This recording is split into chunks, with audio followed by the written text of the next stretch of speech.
সম্মানিত ভাইয়েরা আমার, আপনাদেরকে একটা কথা, একটা তথ্য আমি হাদিস থেকে শোনাতে চাই।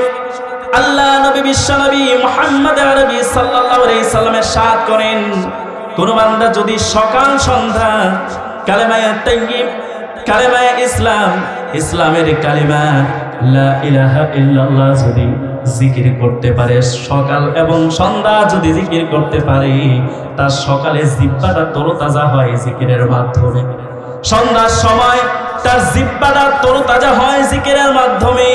এই বান্দা যখন কিয়ামতের বিভীষিকাময় অবস্থার মধ্যে পড়ে যাবে, আবার এই বান্দাকে আল্লাহ রাব্বুল আলামিন বলেন, আমি নিজে কুদরতি হাতে হেফাজত করে তার হাস্যোজ্জ্বল চেহারা দিয়ে জান্নাতের মেহমান বানাবো। সুবহানাল্লাহ। এজন্য এই জিকির করতে পারবো তো? এই জিকিরের মধ্যে স্বাদ নিব তো? বিশ্বনবী সাল্লাল্লাহু আলাইহি সাল্লাম বলেন, কোন বান্দা যদি মনে করে সেই ইসলামের মিষ্টতা আস্বাদন করলো, সে যেন তার জবান দিয়ে এতটুকুন কথা বলে, রাদিতু বিল্লাহি রাব্বা, রব হিসেবে, প্রভু হিসেবে, মালিক হিসেবে আল্লাহ রাব্বুল আলামিনকে পেয়ে আমরা সন্তুষ্ট। ঠিক কি না? রাদিতু বিল্লাহি রাব্বা ওয়া বিল ইসলামি দীনা ওয়া বিমুহাম্মাদিন সাল্লাল্লাহু আলাইহি সাল্লাম নাবিয়্যা। আল্লাহ নবী সাল্লাল্লাহু আলাইহি সাল্লাম বলেন, যেই ব্যক্তি এতটুকুন কথা বলল, আমি রব হিসেবে আল্লাহ তাআলাকে পেয়ে সন্তুষ্ট, মতাদর্শ, ধর্ম, মতবাদ হিসেবে ইসলামকে পেয়ে সন্তুষ্ট। শুধুমাত্র তাই না, আমাদের সমস্ত মানুষের নবী যিনি বিশ্বনবী সাল্লাল্লাহু আলাইহি সাল্লাম, মুহাম্মদ সাল্লাল্লাহু আলাইহি সাল্লামকে নবী হিসেবে পেয়ে আমি সন্তুষ্ট। কোন ব্যক্তি যদি এই কথাটুকুন বলে, লা ইলাহা ইল্লাল্লাহ, শাহাদাতের কালিমার মাধ্যমে যদি এতটুকুন কথা বলতে পারি, সে ঈমানের মিষ্টতা পেয়ে গেল। সুবহানাল্লাহ, আল্লাহু আকবার, জোরে বলেন। সেই ঈমানের মিষ্টতা শুধু পেয়ে ক্ষান্ত নাই, এই ঈমানের মিষ্টতা তার জিহ্বার মধ্যে নিয়ে জান্নাতের মিষ্টতা গ্রহণ করবে। এজন্য এই জিকির করব তো সবাই একটু দিলটা, মনটা নরম করে পড়েন, লা ইলাহা ইল্লাল্লাহ, জোরে লা ইলাহা ইল্লাল্লাহ, লা ইলাহা ইল্লাল্লাহ, লা ইলাহা ইল্লাল্লাহ, লা ইলাহা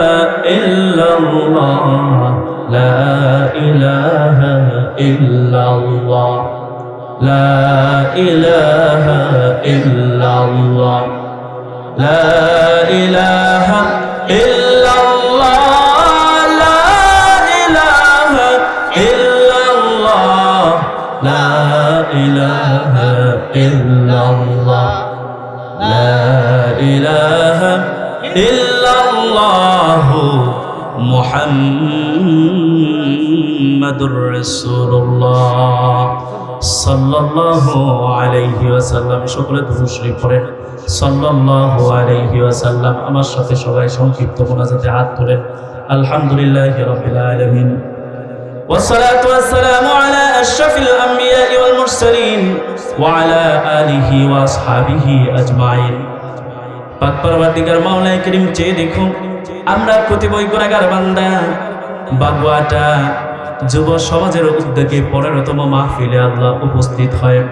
তোমার শাহী দরবারে আল্লাহ ভিখারির মতো দুখানা হাত উত্তোলন করেছি, আমাদের জিন্দেগির সমস্ত গুনাহ খাতা মাফ করে দাও। আল্লাহ, আমাদের আব্বা আম্মা যারা অন্ধকার কবরে আছে, রব্বুল আলামিন আল্লাহ,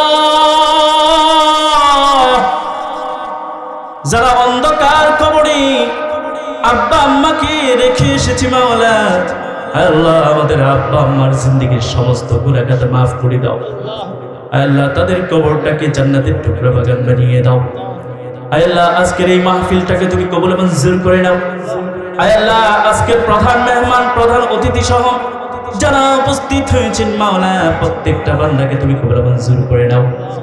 পর্দার অন্তরালে যে সমস্ত মা বোনেরা হাত তুলেছে, আল্লাহ প্রত্যেককে তুমি মাফ করে দাও। রব্বুল আলামিন, আল্লাহ বিশেষ করে এই বাংলাদেশে যিনি নেতৃত্ব দিয়েছেন, তিনবার যিনি প্রধানমন্ত্রী ছিলেন, আল্লাহ বেগম খালেদা জিয়া, আল্লাহ অসুস্থ। আল্লাহ তোমার কাছে ফরিয়াদ করলাম, তোমার এই বান্দিকে তুমি মাফ করে দাও। আল্লাহু আয় আল্লাহ, তোমার এই বান্দির জিন্দেগির সমস্ত গুনাহ মাফ করে দাও। আল্লাহু আল্লাহ, পরিপূর্ণ সুস্থতার নিয়ামত দিয়ে দেশ এবং জাতির খেদমত যেন করতে পারি, মাওলা তৌফিক দিয়ে দাও। আল্লাহ, বিশ্বের যে প্রান্তরে অসুস্থ ব্যক্তি আছে প্রত্যেককে তুমি পরিপূর্ণ সুস্থ করে দাও। রব্বুল আলামিন, আল্লাহ তোমার কাছে ফরিয়াদ করলাম, আমাদেরকে মক্কা মদিনায় না নিয়ে তুমি আমাদের কবরের দেশের যাত্রী বানিও না। রব্বুল আলামিন, আল্লাহ যতদিন জীবিত আছি তোমাকে রব হিসেবে ডাকার মানার তৌফিক দিও, কালিমার উপর অটল অবিচল থাকার তৌফিক দিও। আজকের দোয়া মোনাজাত খানা মাহফিলগুলোকে হেদায়েতের ওয়াসিলা জরিয়া হিসেবে কবুল মঞ্জুর করে নিও। আয় আল্লাহ, মৃত্যুর সময় আমাদের প্রত্যেকের জবান দিয়ে বের করে দিও লা ইলাহা ইল্লাল্লাহ মুহাম্মাদুর রাসূলুল্লাহ সাল্লাল্লাহু আলাইহি ওয়াসাল্লাম। কেউ উঠেন না। বাগুয়াটা যুব সমাজের উদ্যোগে 15তম বার্ষিক ওয়াজ ও দোয়া মাহফিলের সম্মানিত সভাপতি জনাব মোহাম্মদ খুরশেদুজ্জামান মন্টু, সাবেক সিনিয়র সহসভাপতি গোপালপুর উপজেলা বিএনপি, আল্লাহ এই বান্দাকে কবুল মঞ্জুর করে নেক আমিন। প্রধান অতিথি জনাব মোহাম্মদ বদিউজ্জামান রানা ভাই, আল্লাহ তাআলা ওনাকেও কবুল মঞ্জুর করে নেক, সকল বলি আমিন। উদ্বোধক জনাব মোহাম্মদ এনামুল হক চৌধুরী হিমেল সাহেব, আল্লাহ তাআলা তার এই বান্দাকে কবুল করে নেক আমিন। প্রধান আলোচক পীরজাদা কাজী হযরত মাওলানা মুফতি মোহাম্মদ শিবলি রব্বানি হাফিজাহুল্লাহ, আল্লাহ তাআলা এই বান্দাকে কবুল মঞ্জুর করে নেক আমিন।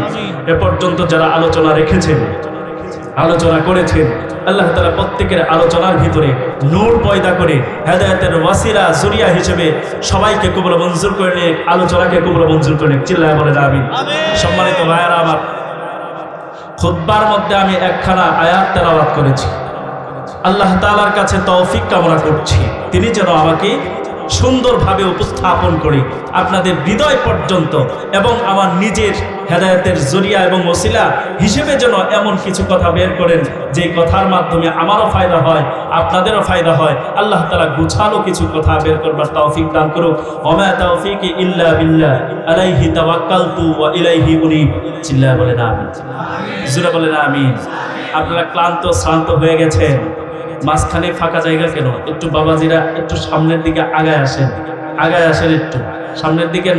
না আগায় আসলে পিছন থেকে ভাইয়েরা দেখবে যে সামনে তো মানুষ তো ভরে গেছে, জায়গা নাই, এজন্য বাড়িতে চলে যাবে। এজন্য সামনের দিকে আগায় আসেন, ফাঁকা জায়গা রাখবেন না, শয়তানে দেখবেন যে আপনার পিছনে গোতাগুতি শুরু করে দিবে। ঠিক কিনা জোরে কর? শয়তান তো খুব ভালো মানুষ, তাই না? হজ করে আসছে না? হ্যাঁ, তাহাজ্জুদ পড়ে তো প্রতিদিন। এজন্য শয়তান আপনাকে টেবলানোর আগে আপনি শয়তানকে টেবলাই দেবেন। আল্লাহু আকবার বলেন। সম্মানিত ভাইয়েরা আমার, কুরআনে কারীমের অসংখ্য অগণিত আয়াতে কারিমার মধ্যে হতে আমি 4 নাম্বার পারা থেকে সূরাতুল আলে ইমরান 3 নাম্বার সূরা 31 নম্বর আয়াত আমি তেলাওয়াত করেছি। আল্লাহ সুবহানাহু ওয়া তাআলা বলেছেন, কুল ইন কুনতুম তুহিব্বুনাল্লাহা ফাত্তাবিউনি ইউহিব্বুকুমুল্লাহ।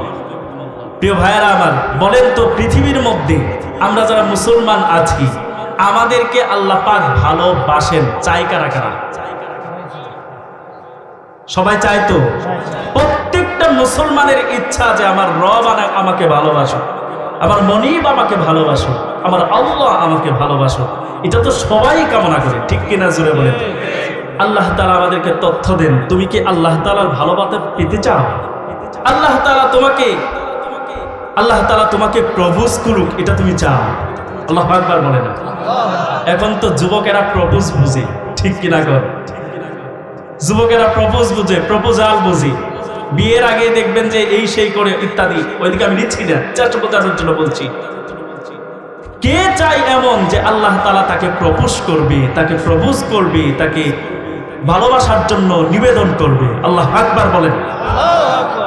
এটা তো আমরা চাই, ঠিক কিনা জোরে বলেন?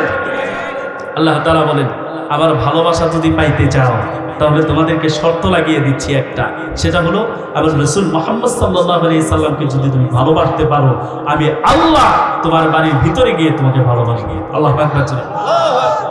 এতটুকুন কথার ব্যাখ্যা শুধুমাত্র আমি আপনাদের সামনে করব। এখন আসেন ভূমিকা ছাড়াই আলোচনা শুরু করি। হযরত ইব্রাহিম আলাইহিস সালাতু ওয়াস সালাম আল্লাহ তাআলার কাছে দোয়া করলেন। বাইতুল্লাহ শরীফ নির্মাণের পরে আল্লাহ তাআলার কাছে দোয়া করলেন, আল্লাহ আপনি বলেছেন বাইতুল্লাহ শরীফ নির্মাণের পরে নেক কাজ করবার পরে যে কোনো দোয়া যদি তার আল্লাহ তাআলা আপনার কাছে যদি করা হয় তাহলে সেই দোয়া আপনি কবুল করেন। আল্লাহু আকবার। তার মানে কি বোঝা গেল? নেক কাজ যদি আপনি করেন, করার পরে যদি দোয়া করেন তাহলে ওই দোয়াটা যিনি কবুল করেন তিনি কি? আল্লাহ। হযরত ইব্রাহিম আলাইহিস সালাতু ওয়াস সালাম রব্বুল আলামিনের কাছে দোয়া করলেন। সূরাতুল বাকারা 129 নম্বর আয়াত, 1 নম্বর পারা 19 নম্বর পৃষ্ঠা। আল্লাহ সুবহানাহু ওয়া তাআলা হযরত ইব্রাহিম আলাইহিস সালাতু ওয়াস সালামের দোয়াটাকে কাউন্ট করে কোরআন শরীফের মধ্যে তুলে দিলেন। ইব্রাহিম আলাইহিস সালাতু ওয়াস সালাম দোয়া করলেন, রব্বানা ওয়াবআথ ফীহিম রাসূলাম মিনহুম ইয়াতলু আলাইহিম আয়াতিকা ওয়া ইউআল্লিমুহুমুল কিতাবা ওয়াল হিকমা ওয়া ইউযাক্কিহিম ইন্নাকা আনতাল আজিজুল হাকীম। আল্লাহু আকবার বলেন। ইব্রাহিম আলাইহিস সালাতু ওয়াস সালাম সন্তানের জন্য দোয়া করলেন, পরবর্তী প্রজন্মদের জন্য দোয়া করলেন রব্বুল আলামিন আবার সন্তান সন্ততি পরবর্তী প্রজন্ম যারা আসবে তাদের মধ্য হতে এমন একজনকে রাসূল হিসেবে প্রেরণ করেন যিনি নাকি আপনার আয়াতগুলো তেলাওয়াত করে বান্দাদেরকে আপনার বান্দাদেরকে শোনাবে। সুবহানাল্লাহ। যে আপনার আয়াতগুলোকে তেলাওয়াত করে শোনাবে, আপনার কোরআন শিক্ষা দিবে, আপনার কিতাব শিক্ষা দিবে এবং হিকমত এবং প্রজ্ঞা শিক্ষা দিবে। এবং তারা যদি কোনো ধরনের অন্ধকারাচ্ছন্নতার মধ্যে পড়ে থাকে সেখান থেকে ধরে ধরে তাদেরকে আপনার পথে পথিক বানাবে, তাদের তাজকিয়া করবে, আত্মশুদ্ধি করবে। আল্লাহু আকবার জোরে বলেন না। আজকের প্রধান মেহমান যিনি, উনি একজন পীরজাদা, উনি একজন পীর সাহেব, ঠিক কিনা জোরে বলেন? আত্মশুদ্ধি উনি করেন, উনি আল্লাহওয়ালা ব্যক্তি, আত্মশুদ্ধি করেন। আপনাদেরকে দিল নিয়ে উনি খেলেন, উনি আপনাদের দিল থেকে মরিচাগুলা বের করে দেন, ঝংগুলা বের করে দেন, দূর করে দেন। এই দিলের ভিতরে যেই অমানিসা থাকে, কারো কুচকুচে যেই ভাবটা আছে, আবরণটা আছে, সেটা সাফ করে দিয়ে সেখানে আল্লাহর মহব্বত এবং প্রেম ঢুকিয়ে দেন। ঠিক কিনা জোরে বলেন? উনি তো এই কাজ করেন। আল্লাহ তাআলার কাছে দোয়া করলেন রব্বুল আলামিন ওয়া ইউযাক্কিহিম, যিনি নাকি আপনার বান্দাদের কলিজা থেকে অমানিসা দূর করবে, ঝংগুলা মরিচাগুলা দূর করে দেবে। আল্লাহ তাআলা আপনি আমার দোয়া কবুল করেন, নিশ্চয় আপনি পরাক্রমশালী এবং মহাপ্রজ্ঞাময়ী। আল্লাহু আকবার বলেন। আল্লাহ তাআলা দোয়া কবুল করলেন। হযরত ইসমাঈল আলাইহিস সালাতু ওয়াস সালামের বংশ নিরেট রাখলেন, একেবারে নিরেট। হযরত ইব্রাহিম আলাইহিস সালাতু ওয়াস সালামের সংসার ছিল দুইটা। কয়টা? সংসারই তো বলে আপনাদের এদিকে, তাই না? দুইটা বিয়ে করলে কি বলে? দুই সংসার বলে না? দুই সংসার। একটা হযরত সারা আলাইহাস সালাতু ওয়াস সালাম, আরেকটা হযরত হাজেরা আলাইহাস সালাতু ওয়াস সালাম। দুই সংসার। হযরত ইসমাইলকে নিয়ে তিনি বাইতুল্লাহ শরীফের সামনে নির্মাণ করবার পরে দোয়া করেছেন, ইসমাইলকে সামনে নিয়ে। সারার গর্ভে তখনও কিন্তু সন্তান আসে নাই। আল্লাহু আকবার বলতে ইচ্ছা করে না। সারার গর্ভে তখনও সন্তান আসে নাই। এদিকে ইসমাইল আলাইহিস সালাতু ওয়াস সালাম তিনি মোটামুটি 13 বৎসরের যুবক, 13 বৎসরের বালক, প্রাপ্তবয়স্ক হচ্ছেন, এগুচ্ছেন। এজন্য আল্লাহ তাআলা করলেন কি, হযরত ইসমাইল আলাইহিস সালাতু ওয়াস সালামের নসলটাকে ওইভাবেই রাখলেন, দোয়াটা কবুল করলেন হযরত ইসমাইলের জন্য। আল্লাহু আকবার জোরে বলেন। হযরত সারার গর্ভ থেকে যে সন্তান হযরত ইসহাক আলাইহিস সালাতু ওয়াস সালাম, তার সন্তান হযরত ইয়াকুব আলাইহিস সালাতু ওয়াস সালাম, যাকে বলা হয় ইসরাইল।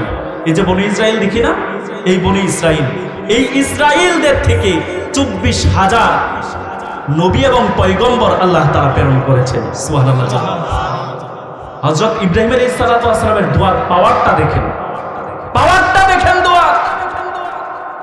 হযরত সারার গর্ভ থেকে, নসল থেকে যে সন্তানগুলো আসলো তাদের মধ্য থেকে 24,000 নবী পার হলেন। আর ইসমাইলের নসলটাকে পবিত্র রাখলেন, মাত্র একজন নবী পাঠালেন, এই একজন নবীর মর্যাদা এত, আদম থেকে নিয়ে হযরত ঈসা পর্যন্ত যত নবী রাসূল পৃথিবীর মধ্যে আল্লাহ পাক প্রেরণ করেছেন, প্রত্যেকটা নবী রাসূলকে একত্রিত করে তাদের মর্যাদাকে যদি এক পাল্লায় রাখা হয়, আর ইসমাঈল আলাইহিস সালাতু ওয়াস সালামের বংশ থেকে শেষ যে নবীজন আসলেন, নবীটি আসলেন, এই নবীর মর্যাদাকে যদি এক পাল্লা রাখা হয়, তাহলে এই পাল্লায় ভারী হয়ে যায়। জোরে বলেন আল্লাহু আকবার। বিশ্বনবী সাল্লাল্লাহু আলাইহি ওয়াসাল্লাম, মুহাম্মদ আরবি সাল্লাল্লাহু আলাইহি সাল্লাম হযরত ইসমাঈলের নসল থেকে আসলেন।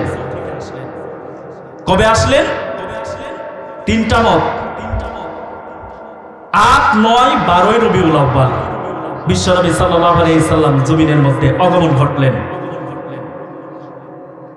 কিছু ঐতিহাসিকদের মতে এবং সিরাত গবেষকদের মতে 20 এপ্রিল 570 খ্রিস্টাব্দে নবী করিম সাল্লাল্লাহু আলাইহি সাল্লাম এই জমিনের মধ্যে আসেন।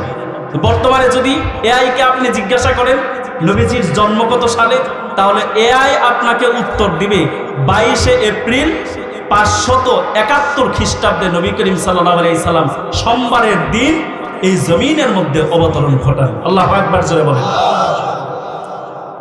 নবীজি যখন মায়ের গর্ভে আসছেন, 6 মাস আগেই বাবার ইন্তেকাল হয়ে গেছে। ইয়াসরাবে, মদিনায়, যেখানে হিজরত করে বিশ্বনবী সাল্লাল্লাহু আলাইহি সাল্লাম পরবর্তীতে গিয়েছেন, যেখান থেকে ইসলামের প্রচার প্রসার ঘটেছে, সেইখানে আব্দুল্লাহ, বিশ্বনবী সাল্লাল্লাহু আলাইহি সাল্লামের বাবা আব্দুল্লাহ মাতুলালয়ে, মানে নানার বাড়িতে তিনি অসুস্থ হয়ে সেখানে তিনি ইন্তেকাল করেন। অথচ নবীজি সাল্লাল্লাহু আলাইহি সাল্লাম মায়ের গর্ভে 6 মাসের, নবীজি সাল্লাল্লাহু আলাইহি সাল্লাম যখন এই জমিনের মধ্যে আসলেন, মাকে হারালেন 6 বছর বয়সে। অভিভাবকত্ব গ্রহণ করা হলো, অভিভাবক হলেন দাদা আব্দুল মুত্তালিব। 8 বছর বয়সে দাদাকেও হারালেন। অভিভাবক হলেন খাজা আবু তালেব, নবীজির চাচা আবু তালেব হলেন অভিভাবক। বিশ্বনবী সাল্লাল্লাহু আলাইহি সাল্লামকে দেখভাল করছেন। নবীজি সাল্লাল্লাহু আলাইহি সাল্লাম পরিণত বয়সে যখন উপনীত হলেন, 25 বছর বয়সে যখন বিশ্বনবী সাল্লাল্লাহু আলাইহি সাল্লাম উপনীত হলেন, তখন খুয়াইলিদের সন্তান, খুয়াইলিদের মেয়ে সন্তান খাদিজাতুল কুবরা রাদিয়াল্লাহু তাআলা আনহার সাথে বিবাহ বন্ধনে আবদ্ধ হয়ে গেলেন। আল্লাহু আকবার জোরে বলেন। নবীজি সাল্লাল্লাহু আলাইহি সাল্লাম যখন 40 বছরে উপনীত হলেন, নবীজি সাল্লাল্লাহু আলাইহি সাল্লাম যখন 40 বছরে উপনীত হলেন, হেরা গুহায় বিশ্বনবী সাল্লাল্লাহু আলাইহি সাল্লাম নবুয়ত প্রাপ্ত হলেন, নবী হলেন। আর এর জন্য তিনি টানা 6 মাস, মতান্তরে 9 মাস পর্যন্ত হেরা গুহায় অবস্থান করেন। নবী করিম সাল্লাল্লাহু আলাইহি সাল্লাম আল্লাহ তাআলার একাত্মবাদ, আল্লাহ তাআলার সান্নিধ্য পাওয়ার জন্য সেখানে তিনি অবস্থান শুরু করেন। আল্লাহু আকবার জোরে বলেন। নবীজি সাল্লাল্লাহু আলাইহি সাল্লাম হেরা গুহা থেকে যখন বের হয়, বিশ্বনবী সাল্লাল্লাহু আলাইহি সাল্লাম দেখলেন এমন একজন আকৃতি নবীজির সামনে দাঁড়িয়ে গেছে, যেই আকৃতিটা সামনের সমস্ত জায়গা ঘিরে নিয়েছে। জমিন থেকে আসমান পর্যন্ত কোনো কিছু দেখা যায় না, ডানে বামে কোনো কিছু দেখা যায় না। এত বিশাল একটা দেহের আকৃতির একটা বস্তু রাসূলের সামনে দাঁড়িয়ে গেছে। নবীজি সাল্লাল্লাহু আলাইহি সাল্লামকে বলতে শুরু করলো, ওই আকৃতি ইকরা। বিশ্বনবী সাল্লাল্লাহু আলাইহি সাল্লাম বললেন, মা আনা বিকারিন, আমি পড়ুয়া নয়, আমি পড়তে জানি না, আমি পড়তে পারি না, আমি পড়ুয়া নই, ইতিপূর্বে আমি শিক্ষা গ্রহণ করি নাই। নবীজি সাল্লাল্লাহু আলাইহি সাল্লাম বললেন, ওই দেহটা আমাকে তার বুকের সাথে চেপে ধরলো, এত জোরে চাপ দিল, মনে হয় আমার প্রাণবায়ু বের হয়ে যাবে। নবীজি সাল্লাল্লাহু আলাইহি সাল্লামকে ছেড়ে দিয়ে আবার বলল, ইকরা ইয়া মুহাম্মদ। নবীজি দ্বিতীয়বার বললেন, মা আনা বিকারিন, আমি পরোয়া নাই। ওই আকৃতিটা আবারও নবী করিম সাল্লাল্লাহু আলাইহি সাল্লামকে ধরে এত জোরে চাপ দিলেন, নবীজি বললেন, আমার মনে হয় বাম পাশের হাড়গুলা ডান পাশের হাড়ের সাথে ঢুকে যাবে। আল্লাহু আকবার। এত জোরে চাপ দিল, চাপ দিয়ে ছেড়ে দিল। ইকরা ইয়া মুহাম্মদ। নবীজি সাল্লাল্লাহু আলাইহি সাল্লাম বলেন, আমাকে ছাড়ার পরে যখন বলা হলো ওগো মুহাম্মদ আপনি পড়েন, নবীজি বলেন মা আনা বিকারিন, আমি পরোয়া নয়। ওই আকৃতিটা আমাকে আবার ধরে চাপ দিল, এত জোরে চাপ দিল, শেষবারের চাপটা খুব বড় ছিল, মারাত্মক ছিল। আমার প্রাণবায়ু উষ্টাগত হয়ে গেল। নবীজি সাল্লাল্লাহু আলাইহি সাল্লাম বলেন এরপরে আমাকে ছাড় দিয়ে ছেড়ে দিয়ে তিনি বললেন ইকরা। আমার জবান থেকে আল্লাহ সুবহানাহু ওয়া তাআলা বের করে দিলেন ইকরা বিসমি রাব্বিকাল্লাযী খালাক খালাকাল ইনসানা মিন আলাক ইকরা ওয়া রাব্বুকাল আকরাম আল্লাযী আল্লামা বিল কলম আল্লামা মা লাম ইয়ালাম। আল্লাহু আকবার, জোরে বলেন। আল্লাহু আকবার। 5টা আয়াত নাজিল হয়ে গেল, 5টা আয়াত নাজিল হয়ে গেল। নবীজি বাড়িতে ফিরে আসলেন, এসে বললেন জাম্মিলুনি ইয়া খাদিজা জাম্মিলুনি, আমাকে তুমি কম্বল দিয়ে জড়িয়ে ধরো, আমার জ্বর এসে গেছে, 106 7 ডিগ্রি 8 ডিগ্রি জ্বর হয়ে গেছে, আমি মনে হয় বাঁচতাম না। খাদিজা বিনতে খুয়াইলিদ বললেন এটা কি বলেন আপনি, আপনি বাঁচবেন না? মানে অবশ্যই বাঁচবেন, আপনি তো এমন কোনো কাজ করেন নাই যে আপনি বাঁচবেন না। বলে কি হয়েছে আপনার? ওই এমন এমন ঘটনা ঘটেছে, হীরা গুহা থেকে বের হওয়ার সময় এমন ঘটনা ঘটেছে। নবী করিম সাল্লাল্লাহু আলাইহি সাল্লামের জবান দিয়ে যখন এই কথাটুকু শুনলেন, খাদিজাতুল কুবরা রাদিয়াল্লাহু তাআলা আনহা বলেন ওয়াল্লাহি আল্লাহর কসম করে বলতেছি কখনোই লা ইয়াখজিকা আল্লাহু আবাদান, আল্লাহ তাআলা আপনাকে কখনোই নিরাশ করবেন না, কখনোই আপনাকে বঞ্চিত করবেন না। আপনি তো এমন একজন মানুষ, আপনি তো যে সমস্ত ব্যক্তিদের ইয়েতিম যারা আছে, যাদের অভিভাবক নাই, আপনি হন অভিভাবক। যাদের কোনো খাবারের ব্যবস্থা নাই, আপনি তাদেরকে খাবার দিয়ে সাহায্য করেন। যারা দারিদ্রতার অভাবের কারণে, দারিদ্রতার কারণে কোনো কিছু করতে পারে না, আপনি তো সম্পদ কামাই করে তাদেরকে আপনি দান করেন। আপনি তো পথ ভোলা মানুষদেরকে, আপনি তো পথভ্রষ্ট মানুষদেরকে পথ দেখান, পথ ভোলা মানুষদেরকে আপনি পথ দেখান। আপনাকে আল্লাহ তাআলা কখনোই নিরাশ করবেন না, আপনাকে আল্লাহ তাআলা বঞ্চিত করবেন না। বিশ্বনবী সাল্লাল্লাহু আলাইহি সাল্লাম খাদিজাতুল কুবরা থেকে যখন সান্ত্বনা পেলেন, সান্ত্বনা প্রাপ্ত হওয়ার পরে নবীজি সাল্লাল্লাহু আলাইহি সাল্লাম ভরসা করলেন হ্যাঁ আল্লাহ পাক আমাকে নিরাশ করবেন না, এবং তাই হয়েছে। আল্লাহ নবী সাল্লাল্লাহু আলাইহি সাল্লামকে আল্লাহ পাক কখনো নিরাশ করেন নাই। আল্লাহু আকবার। নবীজি সাল্লাল্লাহু আলাইহি সাল্লাম যখন রিসালাত প্রাপ্ত হলেন, দাওয়াত দিতে শুরু করলেন, তাওহীদের দাওয়াত, রিসালাতের দাওয়াত দেওয়া শুরু করলেন। নবীজির কথা মক্কার এ প্রান্ত থেকে ও প্রান্ত পর্যন্ত পৌঁছে গেল। শিমাল থেকে মশরিক থেকে শিমাল, মশরিক থেকে মাগরিব, শিমাল থেকে জুনুব, উত্তর থেকে দক্ষিণ, পূর্ব থেকে পশ্চিম, নবীজি সাল্লাল্লাহু আলাইহি সাল্লামের কথা ছড়িয়ে গেল। যেই লোকটা আমাদের এ পর্যন্ত যে লোকটা আল আমিন ছিল, সেই লোকটা নাকি নবী হয়েছে। সেই লোকটা লাত মানাত উজ্জা হুবল, আমাদের দেবতা, আমাদের বাপ দাদাদের রেখে দেওয়া ধর্মকে কলুষিত করার জন্য উঠে পড়ে লেগেছে। বিশ্বনবী সাল্লাল্লাহু আলাইহি সাল্লাম তাওহীদের দাওয়াত দিতে শুরু করলেন। আল্লাহ নবী সাল্লাল্লাহু আলাইহি সাল্লাম রিসালাতের দাওয়াত দেওয়া শুরু করলেন। একজন বাবাজিও উঠবেন না, সামনে মজার কথা আসছে। আল্লাহ নবী সাল্লাল্লাহু আলাইহি সাল্লাম বললেন, আল্লাহ নবী সাল্লাল্লাহু আলাইহি সাল্লাম যখন দাওয়াত দেওয়া শুরু করলেন, মক্কার কাফেরেরা বিশ্বনবী সাল্লাল্লাহু আলাইহি সাল্লামের পিছনে লেগে গেল। কেউ বলল নবীজিকে, কেউ বলল হাত ভেঙে দিবে, কেউ বলল পা ভেঙে দিবে, কেউ বলল ঘাড় মটকে দিবে, কেউ বলল আরব সাগরের মধ্যে চুবিয়ে চুবিয়ে মারবে, কেউ বলল এই দেশে আর রাখা হবে না, তাদেরকে বিতাড়িত করে ভিন দেশে পাঠিয়ে দেওয়া হবে। এভাবে বিশ্বনবী সাল্লাল্লাহু আলাইহি সাল্লামকে সব দিক থেকে বলক দেওয়া শুরু করলো। নবীজি সাল্লাল্লাহু আলাইহি সাল্লাম বলক প্রাপ্ত হন নাই, নিরাশ হন নাই। আল্লাহ নবী সাল্লাল্লাহু আলাইহি সাল্লাম ক্লান্ত শ্রান্ত হন নাই। আল্লাহ নবী সাল্লাল্লাহু আলাইহি সাল্লাম ভেঙে পড়েছেন বারবার, নিরাশ হারান আল্লাহ তাআলার কাছে, ধৈর্য হারান নাই। আল্লাহ তাআলার রহমতের ভিখারি হয়ে তিনি চলেছেন। বিশ্বনবী সাল্লাল্লাহু আলাইহি সাল্লাম এভাবেই তিনি দিনের দাওয়াত দিয়ে গেছেন।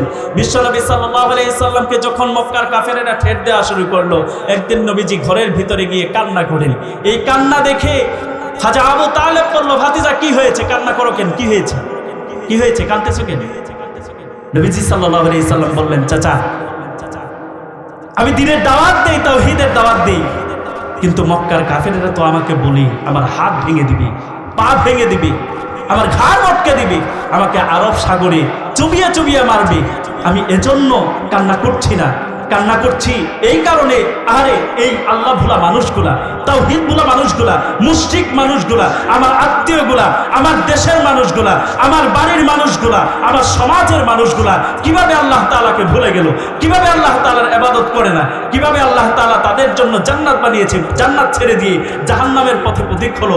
আমার সামনে এরা যখন কিয়ামতের দিন জাহান্নামে যাবে, আমি রাসূল, আমি তার আত্মীয়, আমি তার ভাতিজা হয়ে কিভাবে সহ্য করব? আমার কলিজায় তো মানে না এই কথা। আল্লাহু আকবার জোরে বলেন। আমার কলিজায় এই কথা মানে না, এজন্য আমি কান্না করছি। নবীজির চাচা খাজা আবু তালেব যখন শুনেছি, কেউ বলেছে নবীজির হাত ভেঙে দিবে, পা ভেঙে দিবে, আরব সাগরের মধ্যে চুবিয়ে চুবিয়ে মারবে, নবীজি সাল্লাল্লাহু আলাইহি সাল্লামকে তখন এই কথা বললেন। ইতিহাসের পাতায় অদ্যবধি লেখা আছে, দালায়েলুন নবুওয়া লিল বাইহাকি। এই কিতাবটা আপনি, এখন তো বর্তমানে নেটের জামানা, এখন তো হাতের মধ্যে সবকিছু আছে। দালায়েলুন নবুওয়া লিল বাইহাকি এই কিতাবের 2 নম্বর খণ্ডের 341 নম্বর পৃষ্ঠার মধ্যে গ্রন্থকার বিশ্বনবী সাল্লাল্লাহু আলাইহি সাল্লামের চাচা খাজা আবু তালেবের কথাটা নকল করে তিনি উঠিয়ে দেন, বিশ্বের সমস্ত মানুষদেরকে দেখিয়ে দেন যে একজন মুশরিক হয়েও, একজন কাফের হয়েও বিশ্বনবী সাল্লাল্লাহু আলাইহি সাল্লামকে কিভাবে তিনি প্রটেক্ট দিয়েছেন। আল্লাহর নবী সাল্লাল্লাহু আলাইহি সাল্লামের চাচা তখন বলা শুরু করলেন, ওয়াল্লাহি ওয়াল্লাহি ওয়াল্লাহি লা ইয়াসিলু ইলাইকা বিজামইহিম হাত্তা ওয়াসাদা ফিত তুরাবি দাফিনা, হাত্তা ওয়াসাদা ফিত তুরাবি দাফিনা ওয়া দাআউতানি ওয়া আলিমতু আন্নাকা নাসিহি ফালাকাদ সাদাকতা ওয়া কুনতা ফিনা আমিনা ওয়া আরাদতা দীনান قد عرفت بأنه من خير أديان البرية دينا لولا الملامة هدار مصبة لوجدتني سمحا ذاك مبينا। আল্লাহু আকবার জোরে বলেন। চাচা আবু তালেব বললেন, ভাতিজা কি হয়েছে? কান্না করো না, কান্না করো না, দিনের দাওয়াত দাও, তাওহীদের দাওয়াত দাও, রিসালাতের দাওয়াত দাও। কে বলবে তোমার হাত ভাঙবে? কে বলেছে তোমার পা ভাঙবে? কে বলেছে তোমার ঘাড় মটকে দেবে? আমি চাচা, আমি তোমার চাচা আবু তালেব যতদিন পর্যন্ত এই জমিনের মধ্যে থাকবো, যতদিন পর্যন্ত আমার এই দেহে প্রাণ থাকবে, শুধুমাত্র তাই না, আমার যদি ইন্তেকাল হয়ে যায়, আমি যদি মৃত্যুবরণ করে ফেলি, যতক্ষণ পর্যন্ত এই জমিনের উপরে আমার লাশটা থাকবে, যতক্ষণ পর্যন্ত আমার লাশটাকে মাটির ভিতরে ভূগর্ভে দাফন না করা হবে, ততক্ষণ পর্যন্ত তারা তোমাকে টাচ করবে তো দূরের কথা, তোমার কাছেও কেউ আসতে পারবে না। আল্লাহু আকবার বলেন। আজকে আমিও বিশ্বাস করি, হক্কানি আলেমরা যখন দিনের দাওয়াত দেন, তাওহীদের দাওয়াত দেন, রিসালাতের দাওয়াত দেন, একত্ববাদের দাওয়াত দেন, আপনারা দেখেছেন এর আগে যারা স্বৈরা শাসক ছিল, যারা নাকি এই দেশের অসংখ্য মানুষদেরকে জুলুম করেছে, আমাদের উপর জুলুম করেছে কি করে নাই? এরকম স্বৈরা শাসক ছিল না? ইতিহাসের পাতায় তাদের নাম তো অদ্যবধি লেখা হয়ে থাকবে, যারা নাকি সব সময় বাপের গুণগান গাইতো, সব জায়গার মধ্যে বাপরে ফলো করত, ওই ব্যক্তির নাম কিন্তু ইতিহাসের পাতায় স্বৈরা শাসক হিসেবে লেখা হবে। ঠিক কিনা জোরে বলেন? সেই স্বৈরা শাসক আমলে আমরা উলামায়ে কেরাম যখন হকের কথা বলেছি, হকের আওয়াজ তুলেছি, তাওহীদের কথা বলেছি, আমরা যখন শিরকের অসারতার কথা বলেছি, আমরা যখন নরেন্দ্র মোদীর বিরোধিতায় লিপ্ত হয়ে যখন আন্দোলন করেছি যে কসাই মোদী আমাদের মুসলিমদেরকে ধরে ধরে জবাই করছে, সে আমাদের দেশে আসবে, আমাদের রাষ্ট্রে আসবে, তাকে ফুল দিয়ে বরণ করা হবে, আমরা মুসলমানরা কখনো এটা কলিজায় আমাদের এটা সয় না, আমরা সহ্য করতে পারবো না, তখন আমাদের হুজুরদেরকে ধরে ধরে ওই স্বৈরা শাসকের চেলারা কেউ কেউ বলেছে আমাদের ঘাড় মটকে দিবে, কেউ কেউ বলেছে আমাদের হাত ভেঙে দিবে, কেউ কেউ বলেছে আমাদেরকে বুড়িগঙ্গার পানির মধ্যে চুবিয়ে চুবিয়ে মারবে। কিন্তু ইতিহাস নির্মমভাবে সাক্ষী হয়ে গেছে, আজকে আমাদেরকে যারা থ্রেট দিত, আজকে দেখেন তাদেরই পালাবার কোনো জায়গা এই পৃথিবীর মধ্যে নাই। শুনে বলেন ঠিক কিনা? যারা আমাদেরকে বলছো যে আমরা রাজাকারের সন্তান, ওই সমস্ত ব্যক্তিদেরকে আমরা দেখতে পাচ্ছি, আমরা বলতাম তোমরা ইন্ডিয়ার দালাল। কথা বলেন ঠিক কিনা? আমাদেরকে বলেছে আমরা রাজাকারের বাচ্চা, আমরা রাজাকার। স্বৈরা শাসক আমাদেরকে শাসন করেছে, শোষণ করেছে, সেই স্বৈরা শাসক আমাদেরকে রাজাকারের বাচ্চা বলে বলে গালি দিয়েছে। আমরা কেউ কিন্তু দেশ থেকে পালিয়ে পাকিস্তানে যাইনি। কথা বলেন ঠিক কিনা? কিন্তু যারা রাজাকারের বাচ্চা বলেছে, আমরা তাদেরকে জবাবে মনে মনে বলেছি এরা হলো ইন্ডিয়ার দালাল। কিন্তু ইতিহাস কত নির্মমভাবে সাক্ষী হয়েছে, আমাদেরকে যারা রাজাকারের বাচ্চা বলেছে আজকে তারা ইন্ডিয়ার দালালি করে ইন্ডিয়ার দাদাবাবুদের ধুতির নিচে তারা আশ্রয় নিয়েছে। চিল্লা বলেন ঠিক কিনা? আজকে তারা আশ্রয় নিয়েছে ইন্ডিয়ার আকাটাদের ধুতির নিচে, ঠিক কিনা জোরে বলেন? খুব খারাপ লাগতেছে আপনাদের? এজন্য তাওহীদের কথা আমরা বলতে গিয়ে ভারাক্রান্ত হয় নাই, জুলুম হয়েছে, নির্যাতন হয়েছে। এই দেশে এই অঞ্চলগুলাতে অন্য কোনো দল তো প্রচারই করা যেত না, ঠিক কিনা জোরে বলেন? কোনোভাবে যদি জানতে পারছে জেল জুলুম তো আছে, বাড়িতে অনেক এরকম আছে যে নেতাকর্মীরা বাড়িতে থাকতে পারে নাই, ঠিক কিনা জোরে বলেন?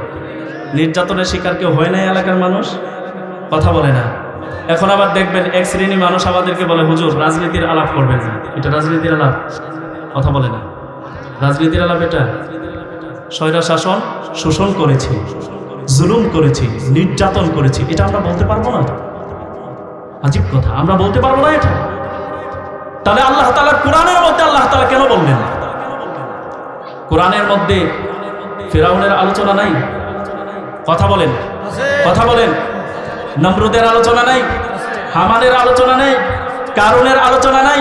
তারাও স্বৈরা শাসন করেছে। ১৫০০ বৎসর, শত শত হাজার হাজার বৎসর পর্যন্ত কোরআনের মধ্যে দিয়ে আল্লাহ তাআলা আলোচনা রেখেছেন। কি জন্য? কারণটা কি? যাতে করে শিক্ষা গ্রহণ করি, মানুষ যাতে করে শিক্ষা গ্রহণ করে। যারা এ পর্যন্ত জুলুম করেছে, নির্যাতন করেছে, তাদের পরিণত হয়েছে। ফেরাউন মারা গেছে নীল নদের মধ্যে চুবিয়ে চুবিয়ে, নমরুদ মরেছে, ন্যাংরা একটা মশা তার মস্তিষ্কের ভিতরে ঢুকে জুতা পেড়ে খেয়েছে, মারা গেছে। কারুন মরেছে, সে তাকে মাটি গ্রাস করে ফেলেছে। হামান মরেছে টয়লেটের ভিতরে। এভাবে আল্লাহ তাআলা দেখিয়ে দিয়েছেন যারাই জুলুম করেছে তাদেরই পরিণত খুব খারাপ হয়েছে। ইতিহাস সাক্ষী, আমাদের এই বাংলাদেশের মধ্যেও যারা জুলুম করেছে, নির্যাতন করেছে, নিপীড়ন করেছে, তারা কিন্তু 1 ঘন্টা সময় পায় নাই সামানা গুছিয়ে এই দেশ থেকে পালানোর জন্য, ঠিক কিনা জুড়ে বলে? আল্লাহ পাক যদি শিক্ষা দেওয়ার জন্য কোরআন কারিমের মধ্যে আলোচনা করে থাকেন, তাহলে মুসলমানেরা 16 বছর আমাদেরকে যেভাবে নির্যাতন করেছে, এটা দৃষ্টান্ত হয়ে আছে। তাদের আলোচনা এই মাহফিলগুলোর মধ্যে কিয়ামত পর্যন্ত হবে, কেউ বাধা দিতে পারবেন না। চিল্লায় বলে ঠিক কিনা? কেউ বাধা দিতে আসবেন না, তাদের আলোচনা হবে, আপনাকে শুনতে হবে। যাই হোক, কথা ওইদিকে নিচ্ছি না। বিশ্বনবী সাল্লাল্লাহু আলাইহি ওয়াসাল্লামকে চাচা এভাবে প্রোটেক্ট দিয়েছেন। আল্লাহ নবী সাল্লাল্লাহু আলাইহি ওয়াসাল্লাম চাচার অন্তিম মুহূর্তে ঈমান আনতে পারে নাই। নবীজি সাল্লাল্লাহু আলাইহি ওয়াসাল্লাম ভারাক্রান্ত হয়ে গেলেন। আরে এই চাচা আমাকে এতদিন পর্যন্ত প্রোটেক্ট দিল, এই চাচা আমার এতদিন পর্যন্ত সব দিক দিয়ে হেল্প করলো, এই চাচা মৃত্যুর আগ মুহূর্তে বেঈমান কাফের হয়ে মারা যাবে, কলিজায় তো সয় না। বিশ্বনবী সাল্লাল্লাহু আলাইহি সাল্লাম চাচার কাছে গিয়ে বললেন, চাচা কুল লা ইলাহা ইল্লাল্লাহ কালিমাতান আশহাদু বিকা ইনদাল্লাহ। ওগো চাচা যান, আপনি এই তাওহীদের কালেমাটুকু শুধুমাত্র পাঠ করুন, এই কালেমাটা পড়ে শুধুমাত্র অন্তিম নিঃশ্বাসটা আপনি ত্যাগ করুন। আমাকে একটু সুযোগ দেন যাতে করে আমি কিয়ামতের ময়দানে আপনার জন্য আল্লাহ তাআলার কাছে সাক্ষী দিতে পারি। এতটুকু সুযোগ আপনি দেন, সুপারিশ যেন করতে পারি। বিশ্বনবী সাল্লাল্লাহু আলাইহি সাল্লামের ভারাক্রান্ত চোখ দেখি, মুখ দেখি আল্লাহর নবী সাল্লাল্লাহু আলাইহি সাল্লামের চাচা খাজা আবু তালেব পড়ে নিলেন লা ইলাহা ইল্লাল্লাহু মুহাম্মাদুর রাসূলুল্লাহ। আল্লাহর নবী সাল্লাল্লাহু আলাইহি সাল্লাম খুশি হয়ে গেলেন। ঘর থেকে বের হয়েছে, ইত্য বছরে আবু জাহাল, আবু লাহাব, উতবা, সাইবা সহ মক্কার যত গনি গনি কাফেররা ছিল, তারা নবীজি ঘর থেকে বের হওয়ার সাথে সাথে আবু তালেবের কাছে গিয়ে বলা শুরু করলো, আবু তালেব তুমি এটা কি করলা? তুমি এটা বাপ দাদাদের ধর্মকে তুমি কলঙ্কিত করলা। তুমি মারা যাওয়ার পরে মানুষগুলা তোমাকে দিয়ে উদাহরণ দিবে যে বাপ দাদার ধর্মকে তুমি কলঙ্কিত করে ইন্তেকাল করেছো। আবু তালেবকে ফুসলিয়ে ফাসলিয়ে আবারও বিশ্বনবী সাল্লাল্লাহু আলাইহি সাল্লাম যেই কালিমার দাওয়াত দিয়েছে সেই কালিমাকে প্রত্যাখ্যান করার জন্য তারা চাপ দিল। এবং আবু তালেব তাই বলল, মুহাম্মদ সাল্লাল্লাহু আলাইহি সাল্লাম ইতিপূর্বে যে কালিমার দাওয়াতটুকু দিয়েছি আমি তার কালিমাটাকে তার কাছে ফেরত দিয়ে দিলাম। নাউজুবিল্লাহ, জোরে বলেন। আল্লাহর নবী সাল্লাল্লাহু আলাইহি সাল্লাম এর কাছে যখন খবরটা পৌঁছালো, আল্লাহর নবী সাল্লাল্লাহু আলাইহি সাল্লাম দৌড়ে আসেন। ইত্যবসরে দেখেন যে তার চাচা এই দুনিয়া থেকে চলে গেছেন। নবী করিম সাল্লাল্লাহু আলাইহি সাল্লাম ব্যথিত হলেন। আল্লাহর নবী সাল্লাল্লাহু আলাইহি সাল্লামকে সান্ত্বনা দেওয়ার জন্য আল্লাহ তাআলা কোরআন কারীমের সূরাতুল কাসাসের 56 নম্বর আয়াত নাযিল করে বিশ্ব নবী সাল্লাল্লাহু আলাইহি সাল্লামকে আল্লাহ তাআলা সান্ত্বনা দিলেন। আল্লাহু আকবার। আল্লাহ রাব্বুল আলামিন কোরআন কারীমের মধ্যে সূরাতুল কাসাসের 56 নম্বর আয়াতের মধ্যে আল্লাহ তাআলা বলে দেন, ইন্নাকা লা তাহদি মান আহবাবতা ওয়ালাকিন্নাল্লাহা ইয়াহদি মান ইয়াশা ওয়া হুয়াল আ'লামু বিল মুহতাদিন। ওগো নবীজি, কি হয়েছে? কান্দেন কেন? কি হয়েছে?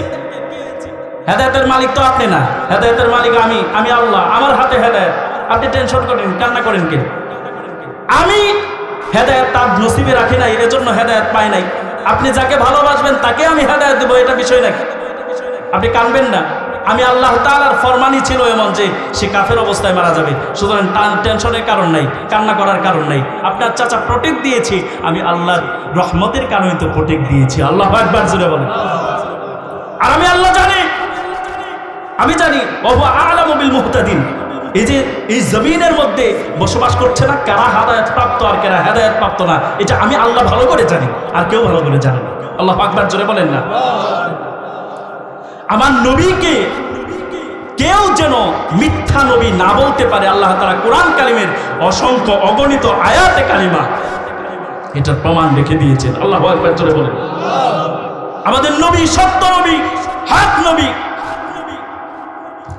আল্লাহ তাআলা বিশ্ব নবী সাল্লাল্লাহু আলাইহি সাল্লামের সত্য নবীর ব্যাপারে, তিনি যে সত্য নবী, আল্লাহ তাআলার পক্ষ থেকে রিসালাত প্রাপ্ত নবী, এ ব্যাপারে আল্লাহ তাআলা কোরআনের অসংখ্য অগণিত আয়াতে কারিমার মধ্যে আলোচনা করেছেন।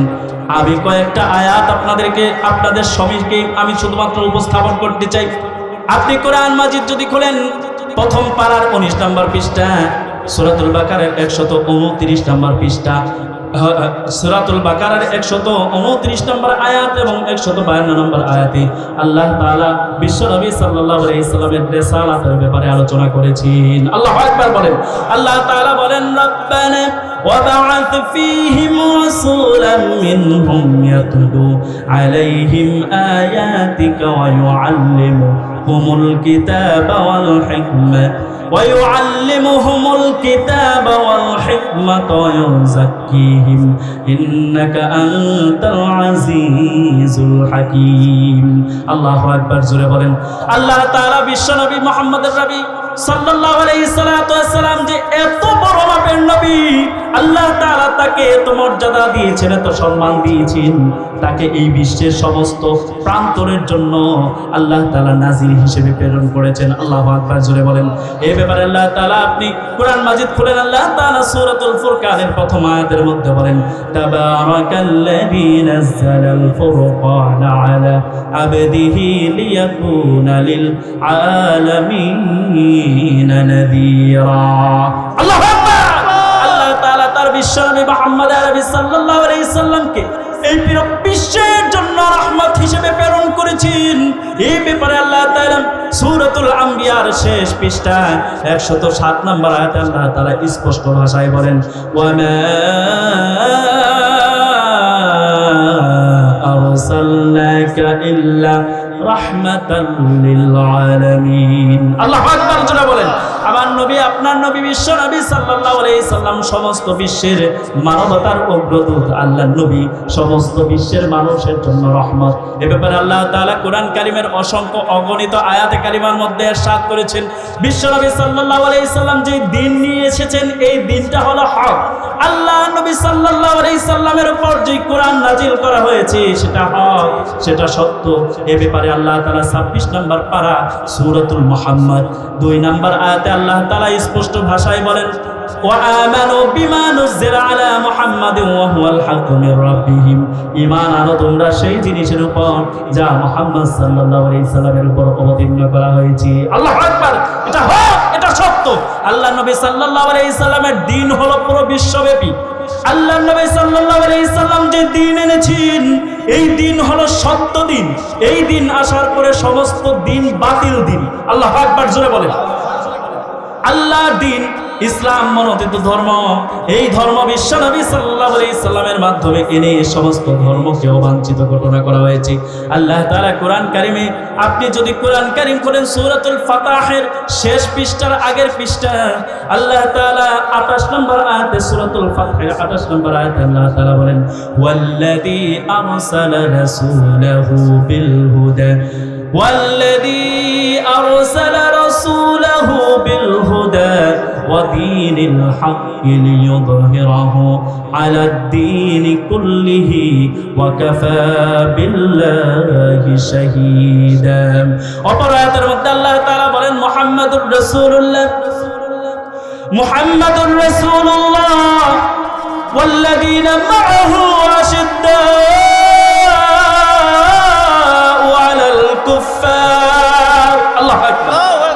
মুহাম্মদ সাল্লাল্লাহু আলাইহি সাল্লাম হলেন আল্লাহ তাআলার প্রেরিত রাসূল। কয়টা আয়াত আপনি শুনবেন, কয়টা আয়াত আল্লাহ নবী সাল্লাল্লাহু আলাইহি সাল্লামকে আল্লাহ তাআলা এমন ভাবে আল্লাহ তাআলা এই পৃথিবীর মধ্যে নাজিল করেছেন। বিশ্ব নবী সাল্লাল্লাহু আলাইহি সাল্লাম এই পৃথিবীর সমস্ত মানুষের নবী, সমস্ত জিনদের নবী, সমস্ত জিনদের নবী, সমস্ত মানুষের নবী। প্রাপ্তবয়স্ক কোনো পিতা বিশ্ব নবী সাল্লাল্লাহু আলাইহি সাল্লাম প্রাপ্তবয়স্ক কোনো পুরুষের পিতা নয়, এবং তিনি হলেন শেষ নবী, তারপরে আর কোনো নবী আসবে না। এ ব্যাপারে কোরআন কারীম আপনি খুলেন সূরাতুল আহজাবে, সূরাতুল আহজাবে 21 নম্বর পারার মধ্যে আল্লাহ তাআলা সূরাতুল আহজাবে 40 নম্বর আয়াতে বিশ্ব নবী সাল্লাল্লাহু আলাইহি সাল্লামের নবুয়ত এবং রিসালাতের ব্যাপারে খবর দেন। শুধু তাই না, আল্লাহ নবী সাল্লাল্লাহু আলাইহি সাল্লামের এই রিসালাত এবং নবুয়ত কোন পর্যন্ত সেটাও বলে দেন। আল্লাহু আকবার বলতে ইচ্ছা করে না। আল্লাহ তাআলা বলেন মা কানা মুহাম্মাদুন আবা আহাদিম মির রিজালিকুম ওয়ালাকিন রাসূলুল্লাহি ওয়া খাতামান নাবিয়্যিন। আল্লাহু আকবার। আল্লাহ তাআলা বলেন মা কানা মুহাম্মাদ আবা আহাদিম মির রিজালিকুম। এই যে দুনিয়ার মধ্যে প্রাপ্তবয়স্ক পুরুষ আছে, মুহাম্মদ সাল্লাল্লাহু আলাইহি সাল্লাম তোমাদের মধ্যে বিচরণকারী প্রাপ্তবয়স্ক কোন পুরুষের পিতা নন। আল্লাহু আকবার বলেন। আমরা যে একটা কথা বারবার বলি, আপনারাও শুনেন, আপনারাও মাঝে মাঝে মনে হয় বিরক্ত হন, কাদিয়ানীরা কাফের। ঠিক কিনা জোরে বলেন? ঠিক কিনা জোরে বলেন? কাদিয়ানীরা কাফের। এই কথা যখন আমরা বলি তখন মানুষে কয় হুজুর গোর মাথায় কি ঢুকলো, 2 দিন পর পর খালি কয় উমুকে কাফের তুমুকে কাফের। কাদিয়ানীরা কাফের হয়তো কিন্তু কিরছে আরা ওই কি কয় না, আছে না নাই? মুসলমানদের মধ্যে থেকে নাই? নাই, আছে, অনেকে আছে এরকম। আমরা কাদিয়ানীদেরকে কাফের কেন বলি জানেন? বিশ্বনবী সাল্লাল্লাহু আলাইহি সাল্লাম হলেন শেষ নবী। ঠিক কিনা জোরে বলেন? ঠিক। সর্বশ্রেষ্ঠ নবী। আল্লাহর নবীর পরে কোন নবী আসতে পারে না? সবাইকে বলতে হবে আল্লাহর নবীর পরে কোন নবী আসতে পারে? সাউন্ড কমলো কেন? সাউন্ড কমে কেন? আল্লাহর নবীর পরে কোন নবী আসতে পারে না, এটা আমাদের বিশ্বাস। কিন্তু কাদিয়ানীরা বলে যে নবীজির পরেও নবী আসতে পারে, ছায়া নবী। নাউজুবিল্লাহ। জোরে বলেন না। নাউজুবিল্লাহ। ডাইরেক্ট নবী না, বাকি ছায়া নবী আসতে পারে। তো আমাদের বিশ্বাস কি? নবীজির পরে কোনো নবী আসতে পারবে না। ছায়া নবী হোক, মায়া নবী হোক, কায়া নবী হোক, যে ধরনের নবী হোক, নবীজির পরে আর কোনো নবী আসতে পারে না। এ ব্যাপারে আল্লাহ তাআলা স্পষ্ট ভাষায় বললেন। আপনাদেরকে একটু তথ্য দিচ্ছি আমি, একটু তথ্য। নবীজি সাল্লাল্লাহু আলাইহি সাল্লামের সন্তান ছিল কয়জন? কে বলতে পারবে? ছেলে সন্তান কয়জন ছিল? 4 জন। কয়জন? 4 জন। মেয়ে সন্তান কয়জন? 4 জন। কাসেম, তয়্যিব, তাহের, ইব্রাহিম। কয়জন ছেলে সন্তান? 4 জন। মেয়ে সন্তান কয়জন? জয়নাব, রকাইয়া, উম্মে কুলসুম, ফাতেমা, এই চারজন হলো মেয়ে সন্তান। ছেলে সন্তানদের ব্যাপারে আপনাদের কি তথ্য আছে? নবীজির ছেলে সন্তানেরা 25 বছর বয়সে মারা গেছে। হ্যাঁ, অপ্রাপ্ত বয়স্ক অবস্থায় মারা গেছে, ছোট অবস্থায়। হাঁটার বাচ্চা, হাঁটতেছে এরকম বাচ্চা, এরকম বালক, এরকম শিশু বিশ্বনবী সাল্লাল্লাহু আলাইহি সাল্লামের সন্তানকে আল্লাহ তাআলা নিয়ে গেছেন। হিকমত কি? হিকমতটা শুনেন। নবীজি সাল্লাল্লাহু আলাইহি সাল্লামকে আল্লাহ তাআলা এত মহব্বত করেন, তার সন্তানকে নিয়ে গেলেন। এটা কেমন মহব্বত? অনেকের কিন্তু প্রশ্ন আসতে পারে, এটা কেমন মহব্বত? ছেলে সন্তানের প্রতি মানুষের একটু টান একটু বেশিই থাকে, ঠিক কিনা জোরে বলেন? এর কারণও আছে অবশ্য, যাই হোক ওই কারণের দিকে যাচ্ছি না। মেয়েদের প্রতি জুলুম করা যাবে? কথা বলে না। মেয়েদের প্রতি জুলুম করা যাবে? বিশ্বনবী সাল্লাল্লাহু আলাইহি সাল্লাম বলেন, মেয়েদের প্রতি তোমরা যত্নবান হবা, কারণ আমি হলাম মেয়েদের বাবা। আল্লাহু আকবার। নবীজি হলেন মেয়েদের বাবা। এজন্য কোন বান্দা যদি, কোন উম্মত যদি মেয়েদেরকে সুন্দরভাবে লালন পালন করে, দিন শিক্ষা দিয়ে দিনদারের হাতে যদি তুলে দিতে পারে, আল্লাহ নবী সাল্লাল্লাহু আলাইহি সাল্লাম বলেন, আমি আর ওই মেয়ের বাবা একসাথে জান্নাতে থাকবো। আল্লাহু আকবার বলেন। মুসনাদে আহমদের হাদিস এটা। তো যেই কথা বলছিলাম, মেয়ে সন্তানের প্রতি জুলুম করা যাবে না। এখন কথা হলো, নবীজি সাল্লাল্লাহু আলাইহি সাল্লামকে আল্লাহ তাআলা এত মহব্বত করেন, তারপরও নবীজির ছেলে সন্তানদেরকে আল্লাহ তাআলা অপ্রাপ্ত বয়স্ক অবস্থায় কেন নিয়ে গেলেন? এটার কারণ কি? এখন আপনি কারণ যদি খুঁজতে চান, তাহলে পৃথিবীর ইতিহাস একটু ঘাঁটি। হযরত আদম আলাইহিস সালাতু ওয়াস সালাম থেকে এই পৃথিবীর সমস্ত মানুষের চাষাবাদের ব্যবস্থা হয়েছে, ঠিক কিনা বলেন? এই জমিনটা আদম সন্তান দিয়ে ভরে গেছে, কিন্তু আদম আলাইহিস সালাতু ওয়াস সালামের একটা সন্তানের নাম শীষ, ঠিক কিনা জোরে বলেন? বাবাও নবী, তার সন্তান যে আছে শীষ, তিনিও নবী, ঠিক কিনা জোরে বলেন? হযরত শীষ আলাইহিস সালাতু ওয়াস সালামের সন্তান ইদ্রিস, তিনিও নবী। মানে বাবাও নবী, ছেলেও নবী। নবী করিম সাল্লাল্লাহু আলাইহি সাল্লামের সন্তানকে যদি জীবিত রাখতে হয়, তাহলে পৃথিবীর ইতিহাস ঘেটে যদি আপনি দেখেন, হযরত নূহ আলাইহিস সালাতু ওয়াস সালামের সন্তান সাম, তিনি বাবা নবী, নূহ তিনি নবী, আর তার সন্তান সাম তিনিও নবী। নবীর সন্তান নবী হয়, নবীর সন্তান নবী ছাড়া অন্য কিছু হয় না। হযরত ইব্রাহিম আলাইহিস সালাতু ওয়াস সালামের দিকে তাকিয়ে দেখেন, ইব্রাহিম নবী, তার সন্তান জাবিহুল্লাহ ইসমাইল তিনিও নবী, তার সন্তান ইসহাক আলাইহিস সালাতু ওয়াস সালাম তিনিও নবী, ইসহাকের সন্তান ইয়াকুব আলাইহিস সালাতু ওয়াস সালাম তিনিও নবী, তিনি ছিলেন ইসরাইল, ওইখান থেকে বনি ইসরাইল। হযরত ইয়াকুবের সন্তান আইয়ুব আলাইহিস সালাতু ওয়াস সালাম তিনিও নবী, ইয়াকুবের সন্তান হযরত ইউসুফ তিনিও নবী। হযরত ইউসুফের সন্তান, ইউসুফের থেকে তো ছেলে সন্তান হয় নাই। এরপরে দেখেন হযরত ইয়াকুবের আরেকজন সন্তান আইয়ুব, তিনিও নবী। আইয়ুবের সন্তান ছিল, তিনিও নবী। আইয়ুবের সন্তানকে বিশর বলা হয় বা বাশশার আলাইহিস সালাতু ওয়াস সালাম, তিনিও নবী। হযরত দাউদ আলাইহিস সালাতু ওয়াস সালামের দিকে তাকিয়ে দেখেন, দাউদ আলাইহিস সালাতু ওয়াস সালাম নবী, তার সন্তান সুলাইমান তিনিও নবী। হযরত জাকারিয়া আলাইহিস সালাতু ওয়াস সালামের দিকে তাকিয়ে দেখেন, তিনি নবী, তার সন্তান ইয়াহইয়া তিনিও নবী, ঠিক কি না জোরে বলেন? এইভাবে পৃথিবীর সূচনা লগ্ন থেকে নিয়ে পর্যন্ত যত নবী তার সন্তান এসেছে, সমস্ত নবীরা তাদের সন্তানেরাও নবী হয়ে গেছে।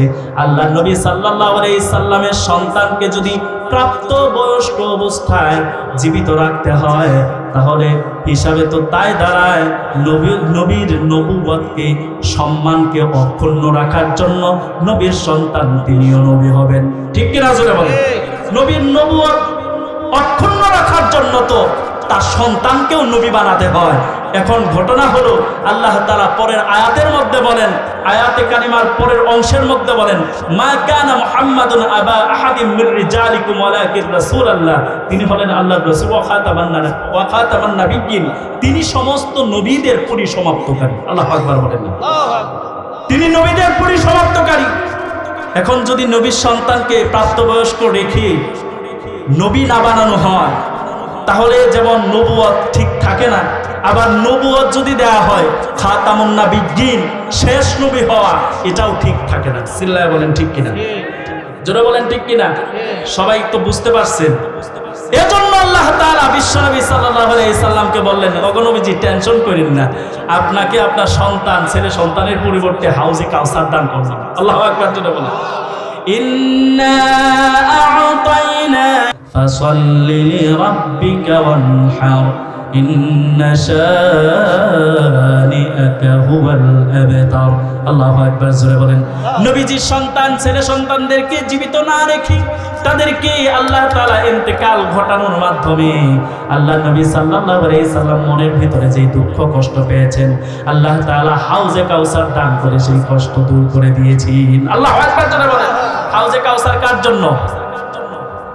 নবীজির জন্যই শুধু? নবীজি এই হাউজে কাউসার নিয়ে কি করবেন? কথাই তো বলেন। বুঝেন না আমার ওয়াজ? বুঝেন তো? শুনেন নাই? হাউজে কাউসার থেকে কে পানি পান করবে? সবাই বলেন, কে পানি পান করবে? হাউজে কাউসারের মধ্যে সিরিয়ালকে ধরবে? কথা বলে না তো? নবীজি সাল্লাল্লাহু আলাইহি সাল্লামের যত উম্মত নবীজির দিন থেকে নবীজির সময় থেকে কিয়ামত পর্যন্ত যত আনেওয়ালা উম্মত নবীজিকে বিশ্বাস করবে, মানবে, নবীজির কথা এবং পদাঙ্গ অনুসরণ করে চলবে, নবীজিকে মহব্বত করবে, ভালোবাসবে, ওই সমস্ত উম্মতেরা হাউজে কাউসারে দলে দলে কাউসার থেকে পান করবে। আল্লাহু আকবার জোরে বলেন। তাহলে এই হাউজে কাউসারটা কাদের জন্য নিলেন? উম্মতদের জন্য নিলেন। এই উম্মত তো নবীকে ভুলে যায়, এই উম্মত তো নবীকে বুঝে না, এই উম্মত তো নবীকে ভুলে যায়, নবীজির আদর্শে আদর্শিত হতে চায় না। এজন্যই আল্লাহ তাআলা কোরআন কারীমের অসংখ্য অগণিত আয়াতে কারিমার মধ্যে নবীজির রিসালাতের প্রমাণ দিয়েছেন আর বলেছেন, তোমাদের নবীজি হলেন সমগ্র বিশ্বের জন্য রহমত, সমগ্র বিশ্বের জন্য রহমত। নবী তিনি হলেন শেষ নবী, তারপরে আর কোনো নবী আসবেই না। এজন্য আমরাও এই কথা বলি, আমাদের নবী যেহেতু রহমত, আমাদের নবী যেহেতু রহমতের কান্ডারি, আমাদের নবীজি যেহেতু তার মাধ্যমে যেহেতু হাউজে কাউসার থেকে পানি পান করে আল্লাহ তাআলার জান্নাতের মেহমান হব, এজন্য আমাদের নবীজির নবুয়ত, শেষ নবী হওয়ার খতামুন নবুয়ত, এই নবুয়তের মহরটা অক্ষুণ্ণ রাখা আমি আপনি মুসলমান হিসেবে আমাদের ঈমানি দায়িত্ব। চিল্লায় বলেন ঠিক কিনা? নবীজি হলেন শেষ নবী। হাউজে কাউসার অন্য কাউকে দেওয়া হয় নাই, আমাদের নবীকে দেওয়া হয়েছে। খতামুন নবিয়্যিন আমাদের নবীকে বানানো হয়েছে। নবুয়তের মোহর আমরা অন্য কাউকে দিতে চাই না। চিল্লায় বলেন ঠিক কিনা? এজন্যই আমরা বলি, কাদিয়ানীরা যারা আছে, যারা বলতে চায় নবীজির পরে গোলাম আহমদ কাদিয়ানী তাদের শেষ নবী বা ছায়া নবী, আমরা স্পষ্ট ভাষায় বলতে চাই যে আমরা মুসলমানেরা যতদিন পর্যন্ত তাওহীদকে আমাদের বক্ষে ধারণ করব, যতদিন পর্যন্ত নবীজির মহব্বত, যতদিন পর্যন্ত আমাদের কলিজায় রক্ত বিন্দু ফোঁটা অবশিষ্ট থাকবে, অবশ্যই এই কাদিয়ানীদের বিরোধিতা আমরা করে যাব। চিল্লায় বলেন ঠিক কিনা? এবং কাদিয়ানীদেরকে রাষ্ট্রীয়ভাবে অমুসলিম ঘোষণা করতে হবে। ঠিক কিনা জোরে বলেন? এটা ইমানের দায়িত্ব। আপনি যদি ইমানের দায়িত্ব না মনে করেন, তাহলে শেষরার মতো হাউজে কাউসারের পাশে গিয়ে কথা বলে না, আপনি হাউজে কাউসারের পাশে আপনি যায়, শেষরা যদি হন তাহলে যায়, আর হওয়ার পরে দেখেন না ফেরেশতারা আপনার সাথে কোন আচরণ করে। আল্লাহু আকবার জোরে বলে না? আল্লাহু আকবার জোরে বলে। আমাদের নবীজি সাল্লাল্লাহু আলাইহি সাল্লাম কাফাতান লিন-নাসি বাশীরা ওয়া নাযীরা, আল্লাহ তাআলা আমাদের নবীকে এই বিশ্বের সমস্ত মানুষের জন্য বাশীর হিসেবে আল্লাহ তাআলা প্রেরণ করেছেন। আমাদের এই নবীকে বিশ্বনবী সাল্লাল্লাহু আলাইহি সাল্লামকে নাযীর হিসেবে প্রেরণ করেছেন। আমাদের নবীর পরে আর কোনো নবী তো আসবে না। আমাদের নবী এই সমগ্র বিশ্বের জন্য তিনি নবী, সমস্ত বিশ্বের মানুষের জন্য তিনি বাশীর, তিনি সুসংবাদদাতা, তিনি ভীতি প্রদর্শনকারী। এই ব্যাপারে আল্লাহ তাআলা সূরাতুস সাবার মধ্যে স্পষ্ট ভাষায় বলেন, 28 নম্বর আয়াতে আল্লাহ তাআলা বলেন, ওমা আরসালনাকা ইল্লা কাফাতাল লিন-নাসি বাশীরা ওয়া নাযীরা ওয়ালাকিন্না আকসারাহুম লা ইয়ালামুন। এই প্রিয় ভাইরা আমার, এই বাগুয়াটা যুব সমাজের উদ্যোগে এই প্যান্ডেলের মধ্যে যে সমস্ত মুরব্বীরা ভাইরা বসেছেন, যুবক যারা আছো, তাদেরকে আমি দৃষ্টি আকর্ষণ করে বলছি, আল্লাহ নবী সাল্লাল্লাহু আলাইহি সাল্লামের ব্যাপারে আল্লাহ তাআলা এই আয়াতে কারিমার মধ্যে কি বলেন একটু শুনেন, একটু শুনেন। আল্লাহ সুবহানাহু ওয়া তাআলা বলেন, ওমা আরসালনাকা ইল্লা কাফাতাল লিন-নাসি বাশীরা ওয়া নাযীরা। ওগো নবীজি, এই পৃথিবীর যত মানুষ আছে, সমস্ত মানুষের জন্য আপনাকে যথেষ্ট করে প্রেরণ করেছি, আমি আপনাকে যথেষ্ট করে প্রেরণ করেছি, আর আপনি হলেন পৃথিবীর সমস্ত সমস্ত মানুষের জন্য বাসির, আপনি এই পৃথিবীর সমস্ত বাসীর জন্য হলে আপনি নাজির, আপনি ভীতি প্রদর্শনকারী, জান্নাতের সুসংবাদদাতা। আপনি জাহান্নাম থেকে মানুষদেরকে ধরে ধরে আপনি জান্নাতের পথে নিয়ে যাওয়ার জন্য আমি আল্লাহ আপনাকে প্রেরণ করেছি। আমাদের নবী সাল্লাল্লাহু আলাইহি সাল্লাম সেই দায়িত্বই পালন করেছেন। চিল্লায়া বলেন ঠিক কিনা? আমাদের নবী তো রিসালাতের দায়িত্ব পালন করেছেন, মানুষদেরকে তো আল্লাহর কথা বলেছেন, তাওহীদের কথা বলেছেন, আল্লাহ তাআলার এই দুজকের কথা, জাহান্নামের কথা আমাদেরকে তো শুনিয়েছেন। শুনান কি শুনান নাই? আমাদের নবী তো আমাদেরকে শুনিয়েছেন। কিন্তু আমি আপনি কতটুকু শুনতে পেরেছি, কতটুকু বুঝতে পেরেছি, আমি আপনি কতটুকু নিতে পেরেছি, আমি আপনি কতটুকু এটা ধারণ করতে পেরেছি? একটু ভালো করে খেয়াল করে দেখেন। এজন্যই আল্লাহ তাআলা পরের অংশের মধ্যে বলেন, একটু ভালো করে শুনেন প্রিয় ভাইয়েরা আমার, পরের অংশের মধ্যে আল্লাহ তাআলা এজন্যই বলেন, ওয়ালাকিন্না আকসারান নাসি লা ইয়ালামুন, আমার রাসূল বাশীর, আমার রাসূল হলেন নাযীর, কিন্তু অধিকাংশ মানুষ এটা জানেই না, এটা বুঝেই না। এখন আপনার কাছে আমার কাছে একটা প্রশ্ন, যে আমরা কি আমাদের রাসূলকে চিনতে পারি নাই? এই আমরা কি আমাদের রাসূলকে চিনতে পারি নাই, জানতে পারি নাই? আমাদের রাসূল কি সুসংবাদ দেন নাই জান্নাতের? আমাদের রাসূল কি জাহান্নাম থেকে বিধি প্রদর্শনের কথা বলেন নাই? আমাদের রাসূল কি হালালের কথা বলেন নাই? আমাদের রাসূল কি হারামের কথা বলেন নাই? আমাদের রাসূল তো হালালের কথা বলেছেন, হারামের কথা বলেছেন, জায়েজের কথা বলেছেন, না জায়েজের কথা বলেছেন। আমাদের রাসূল তো আমাদেরকে সব খুলে খুলে বর্ণনা করেছেন। কিন্তু আমি আপনি কতটুকু ধারণ করতে পেরেছি, আমি আপনি কতটুকু ধারণ করতে পেরেছি? এখানে যারা বসেছেন একটু ভালো করে খেয়াল করে মন দিয়ে একটু শোনেন। এখানে যারা বসেছেন অনেকে এমন আছে যারা কালিমায়ে শাহাদাত, আশহাদু আল্লা ইলাহা ইল্লাল্লাহ ওয়া আশহাদু আন্না মুহাম্মাদুর রাসূলুল্লাহ, এই শব্দটুকু বিশুদ্ধ করে পড়তে পারে না। এবং বাবাজি অনেকে এখানে আছে, অনেকে এমন আছে যারা নাকি সূরাতুল ফাতিহা বিশুদ্ধ করে পড়তে পারে না। যেই সূরা ছাড়া কোরআন শরীফ, যেই সূরা ছাড়া কোরআন শরীফ খোলা যায় না, যেই সূরা ছাড়া নামাজ আপনার বিশুদ্ধ হয় না। নামাজ বিশুদ্ধ করার জন্য সূরাতুল ফাতিহা বিশুদ্ধ হওয়া শর্ত। এই সূরাটা আমি আপনি অনেকে এমন আছি, সূরাতুল ফাতিহা আলহামদুলিল্লাহি রাব্বিল আলামিন থেকে শুরু করে ওয়ালা দাল্লিন পর্যন্ত মাত্র 7টি 6টি আয়াত, এই আয়াতগুলো আমি বিশুদ্ধ করে পড়তে পারি না।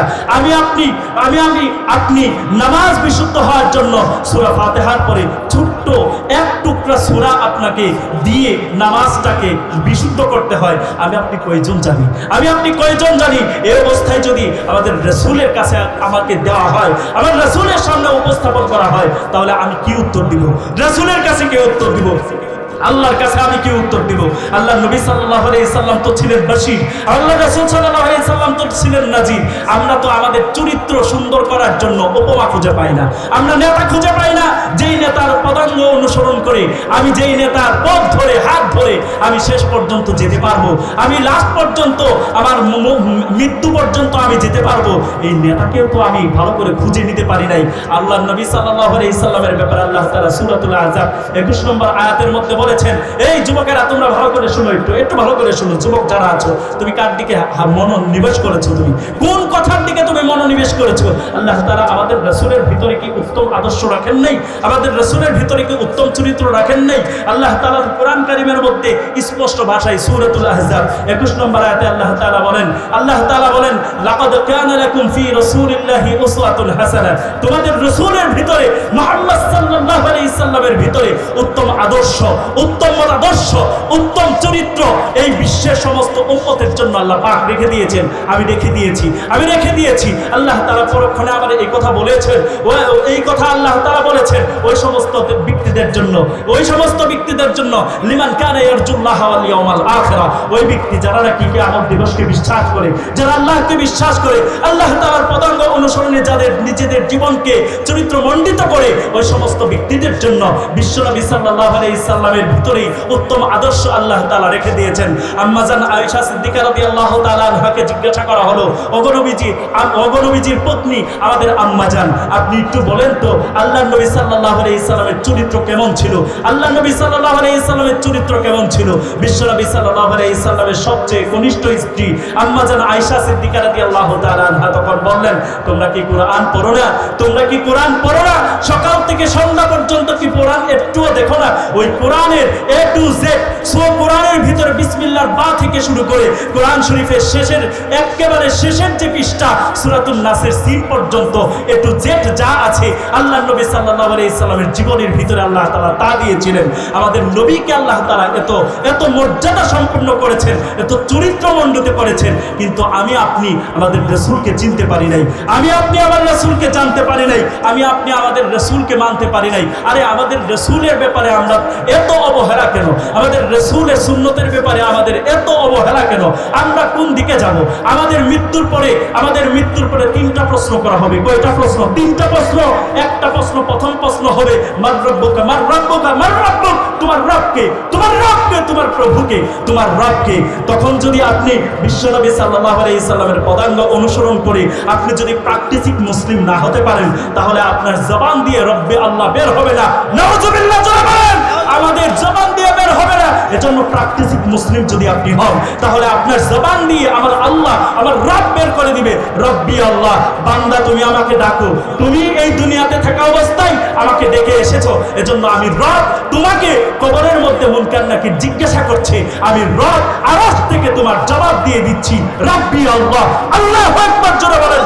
সম্মানিত ভাইয়েরা আমার, শুধু তাই না, আমাদের রাসূল সাল্লাল্লাহু আলাইহি সাল্লামের যদি পদাঙ্গ অনুসরণে একজন প্র্যাকটিসিং মুসলিম হয়, তাহলে আল্লাহ তাআলা আমাদের ব্যাপারে কি সুসংবাদ দিয়েছেন, কি সুসংবাদ দিয়েছেন? কবরের মধ্যে 2 নম্বর প্রশ্ন হবে, 2 নম্বর প্রশ্ন হবে মা দীনুকা, তোমার দিন কি, তোমার ধর্ম কি, মতাদর্শ কি, কোন দিকে আমি যাচ্ছি, কোথায় আমি যাচ্ছি, কোথায় আমি পদচারণা করছি, আমাদের মতাদর্শ, আমাদের ধর্ম, আমাদের ধর্মীয় অনুভূতি আমাদের ভিতরে কতটুকু জায়গা দিয়েছি।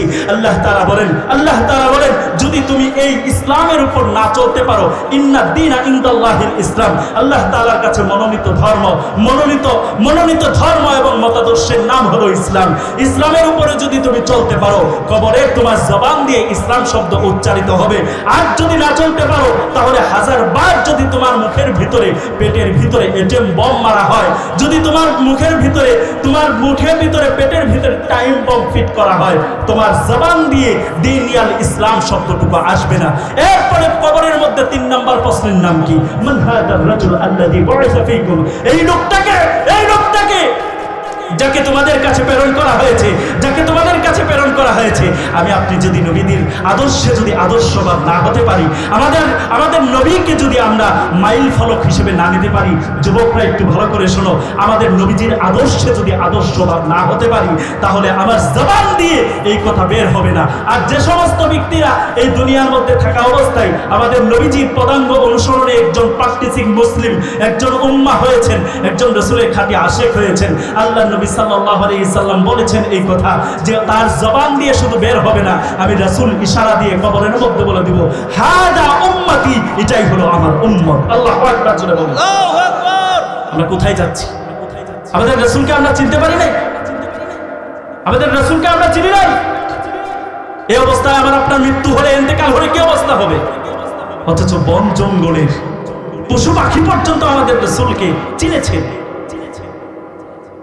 মুসনাদে আহমদের একটি হাদিস আপনাদেরকে শোনাইতে চাই, 12153 নম্বর হাদিস। আল্লাহ নবী সাল্লাল্লাহু আলাইহি সাল্লামের দিন বসে আছেন, ইত্যবসরে একজন সাহাবী নবীজির কাছে এসে বললেন, ওগো নবীজি, আমার একটাই মাত্র উট, সে কিনা আবার পাগল হয়ে গেছে। এই পাগল উট দিয়ে আমি পানি বহন করি, খেতে কামারে পানি নিয়ে যেতে পারছি না, চাষাবাদ করতে পারছি না। আল্লাহ নবী সাল্লাল্লাহু আলাইহি সাল্লাম তখন বললেন, তোমার উটটা কোথায় আছে? সাহাবী বললেন, ওগো নবীজি, আমার উটটা ওই বাগানে, অমুক বাগানের ভিতরে আছে। নবীজি সাহাবায়ে কেরাম রাদিয়াল্লাহু তাআলা আনহুম আজমাইনকে নিয়ে ওই বাগানের দিকে রওনা হলেন। প্রতিমধ্যে সাহাবায়ে কেরাম পিছনে পিছনে গুঞ্জন শুরু হয়ে গেল। ওই সাহাবীকে বলতে শুরু করলো, ভাই আমার, তুমি নবীজি সাল্লাল্লাহু আলাইহি সাল্লামকে তোমার পাগল উটের ব্যাপারে কেন তুমি জানালে? এখন তোমার ওই পাগল উটটা যদি নবীজির কোনো ক্ষতি করে ফেলে, নবীজিকে তো বাধা দিয়ে এখন আটকিয়ে রাখা যাবে না। নবীজি সাল্লাল্লাহু আলাইহি সাল্লাম ওই বাগানের ভিতরে যাবেনি, আর তোমার উটের সাথে যদি সাক্ষাৎ হয়ে তোমার পাগল উটটা নবীজির কোনো ক্ষতি করে ফেলে, তাহলে বলো তো কি হবে? সাহাবী নিজেও টেনশনে পড়ে গেছেন, আহারে এই কথাটা বলাটা ঠিক হলো না, এটা কেনই বা বললাম।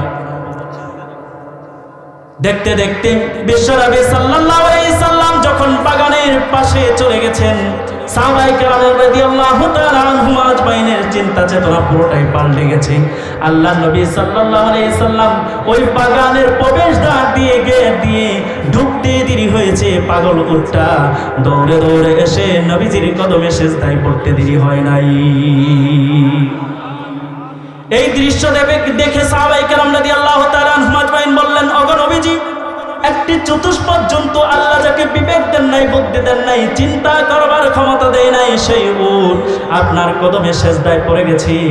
নাহনু আহাক্কু আন নাসজুদা লাকা নাহনু আহাক্কু বিহা আন নাসজুদা লাকা ইয়া রাসূলুল্লাহ। ওগো নবীজি, এই পাগল উটের চেয়েও বেশি হকদার, আমরা আপনাকে সিজদার উপযোগী। আল্লাহু আকবার জোরে বলেন। এই পাগল উট বিবেক নাই, বুদ্ধি নাই, চিন্তা করার ক্ষমতা নাই, সেই উট আপনার কদমে সিজদায় পড়ে গেছে। আমার আপনার বিবেক আল্লাহ পাক দিলেন, আমার আপনার বিবেক দিলেন। সাহাবীরা বলতে শুরু করলেন, ওগো নবীজি, আমাদের বিবেক দিয়েছেন আল্লাহ, বুদ্ধি দিয়েছেন আল্লাহ, চিন্তা করার ক্ষমতা আল্লাহ পাক দিয়েছেন। আমরা তো নাহনু নাসজুদু লাকা নাহনু আহাক্কু বিহা আন নাসজুদা লাকা ইয়া রাসূলুল্লাহ, আমরা তো এই পাগল উটের চেয়ে বেশি হকদার আপনার কদমে সিজদায় পড়ার জন্য। আল্লাহু আকবার জোরে বলেন। মুসলমান ভালো করে শুনেন, আজকে যিনি আমাদের পীর সাহেব আছেন, শিবলি রব্বানী সাহেব, উনি কিন্তু ভণ্ড পীর বাবা না, কথা বলে না। উনি কিন্তু এমন পীর না যেই পীরের কদমে সিজদা না দিলে সন্তুষ্ট হয় না। আছে না নাই? আছে না নাই? জোরে বলেন। এমন অনেক পীর আছে, সিজদা যদি না দেন আপনি মুরিদি না। আমাদের সমাজে আছে তো, এগুলা ভণ্ড।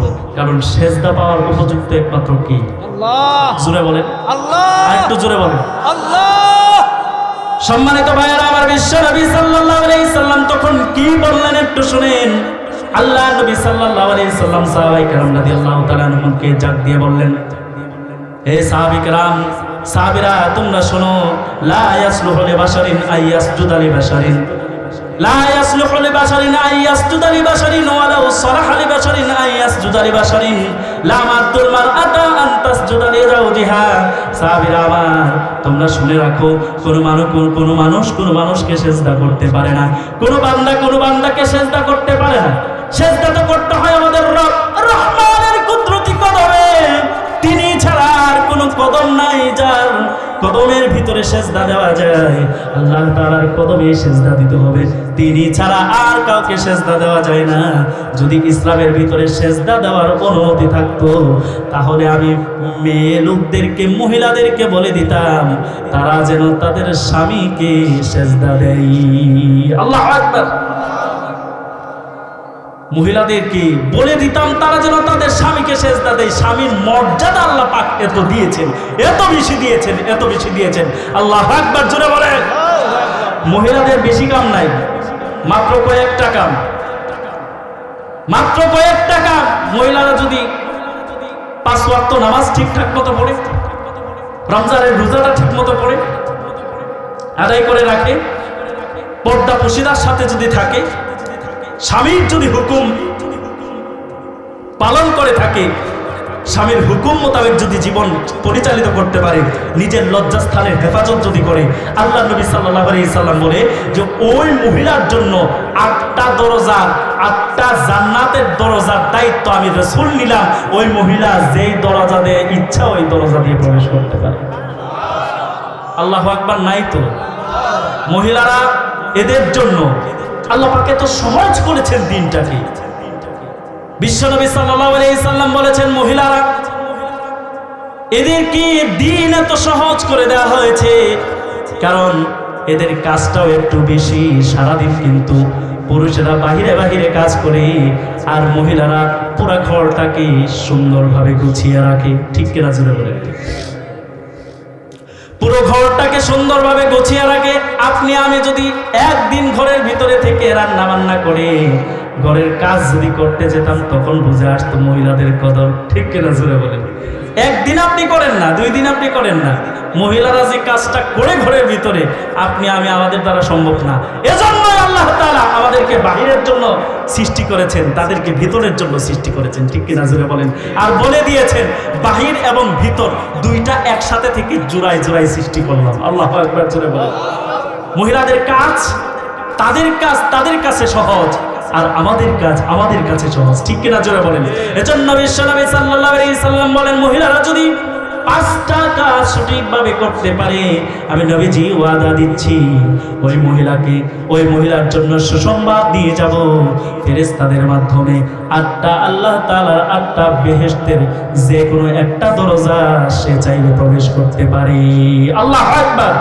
1 নাম্বার হলো কি? 5 ওয়াক্ত নামাজ সে সঠিকভাবে পড়তে হবে। 2 নাম্বার হলো রমজান মাসে সিয়াম সাধনা সঠিকভাবে করতে হবে।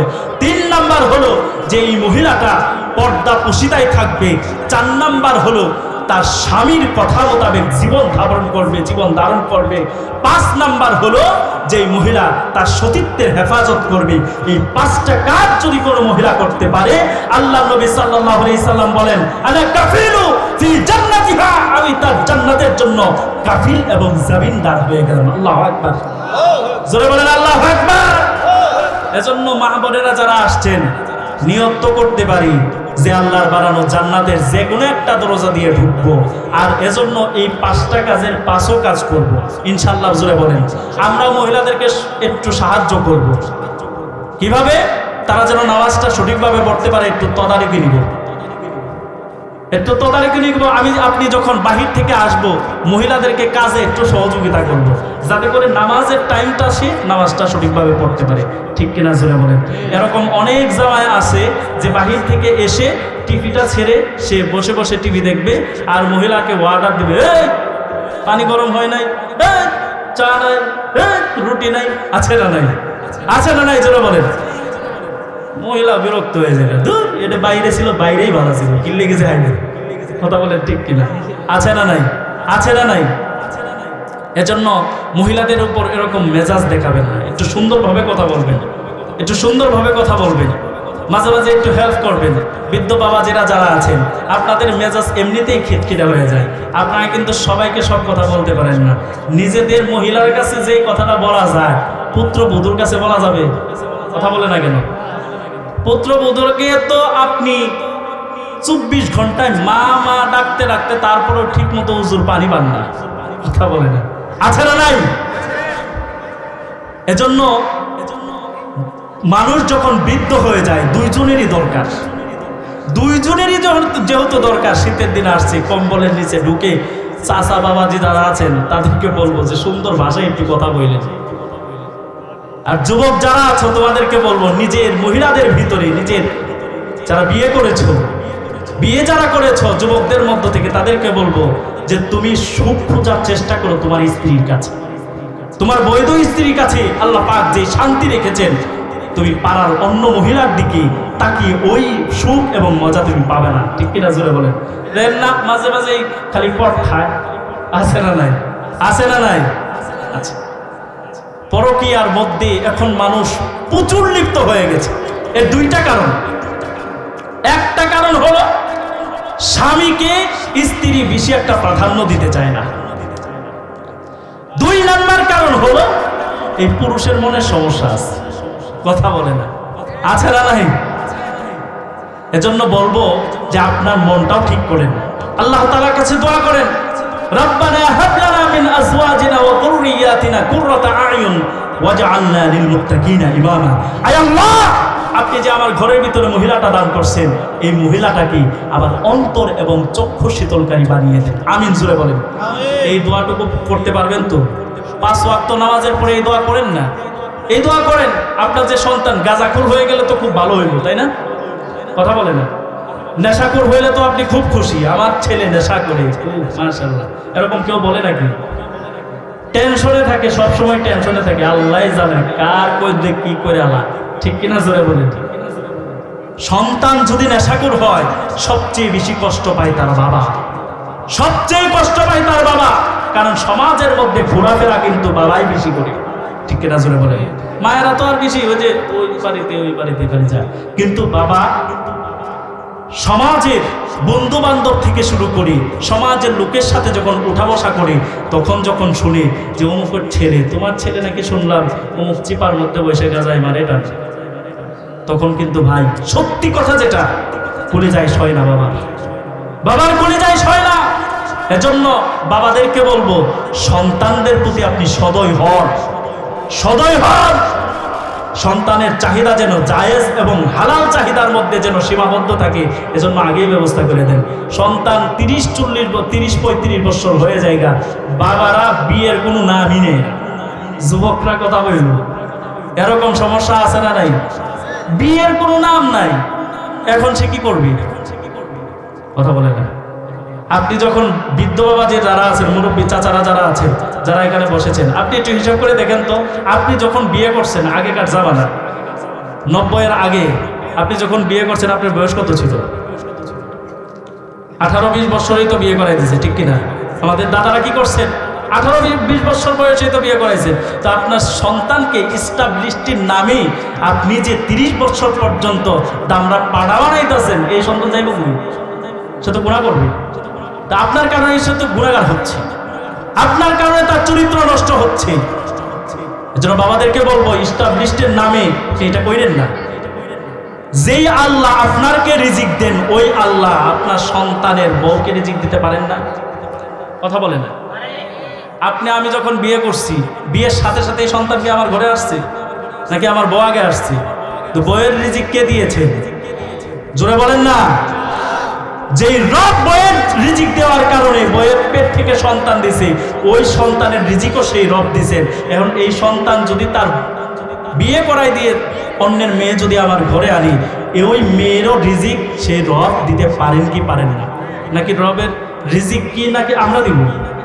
দেখে আল্লাহ তাআলা দেন। কোরআন কারীমের মধ্যে আল্লাহ তাআলা তো স্পষ্ট ভাষায় বলে দিয়েছেন, ওয়ামা মিন দাব্বাতিন ফিল আরদি ইল্লা আলাল্লাহি রিজকুহা।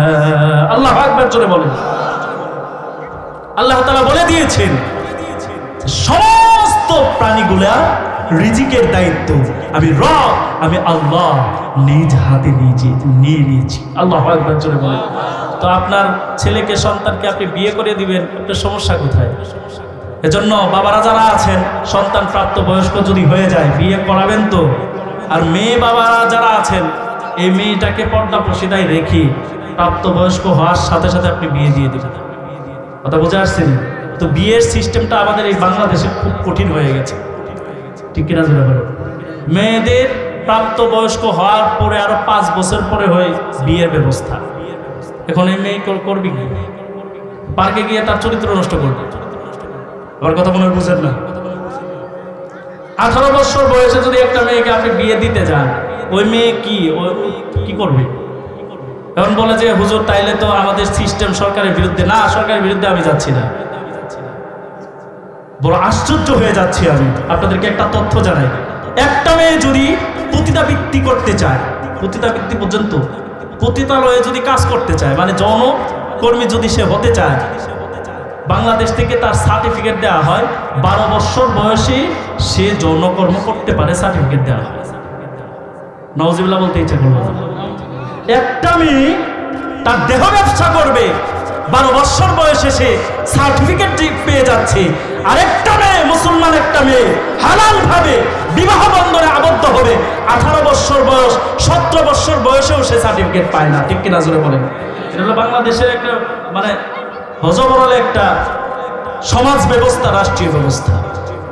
এটা নাস্তিকদের একটা চক্রান্ত ছাড়া আর কিছু না। চিল্লায় বলেন ঠিক কিনা? এজন্য রুখে দিতে হবে। যেহেতু প্রসেসই এটা, কিছুই করার নাই। আমাদের বাপ দাদারাও কিন্তু একটা প্রসেস জানে, ওইটা বলতেছি না, যেহেতু রেকর্ড হচ্ছে ওইটা বলতেছি না। ওই প্রসেসে আপনার সন্তান যখন বড় হবে, প্রাপ্তবয়স্ক মেয়ে সন্তান হয়ে যাবে, আপনার সন্তানের সুন্দর ভালো একটা পাত্র দেখে আপনি বিয়ে দিবেন, দিনদার পাত্র দেখে বিয়ে দিবেন। টাকা পয়সা দেখেন না, এতটুকু দেখবেন এই ছেলেটা নামাজি কিনা। আপনি টাকা পয়সা দেখে আপনার সন্তানকে বিয়ে দিতে গেলেন, দেখবেন যে টাকা পয়সা আছে, সাথে একটু নেশাও আছে। আপনার মেয়ে সংসার আর সংসার থাকবে না, ওইটা নরকে পরিণত হয়ে যাবে। ঠিক কিনা জোরে বলেন। এজন্য বাবাদেরকেও বলবো এই কথা, নামাজি সন্তান আপনি দেখবেন, আপনার মেয়ের পাত্র হিসেবে নির্বাচন করবেন।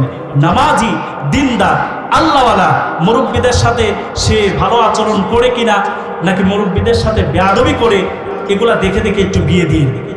শুধু টাকা দেখেন না, সম্পদ দেখেন না। বর্তমান সোশ্যাল মিডিয়ার সুবাদে আমরা অনেক কিছু দেখতে পাচ্ছি। বড় লোক সন্তানের কাছে বিয়ে দিয়েছি, কিন্তু ছেলে হলো নেশাখোর, আর এই মেয়েটাকে প্রতিদিন নেশার জন্য মারে। এরকম ঘটনা আমাদের সমাজে হয় কি হয় না?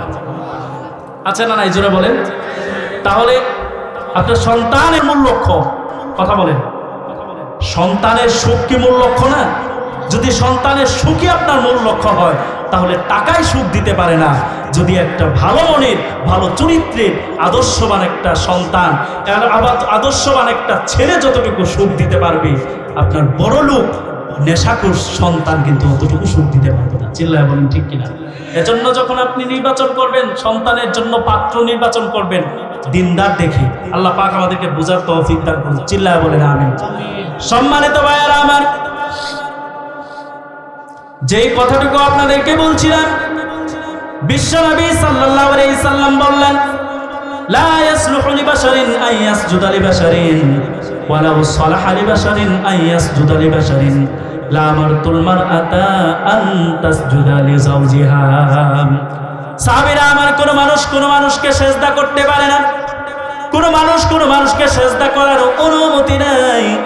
কোন মানুষকে যদি কোনো মানুষে সেজদা দেওয়ার অনুমতি দেওয়া হতো, তাহলে মহিলাদেরকে বলে দিতাম তারা যেন তাদের স্বামীদেরকে সেজদা করে।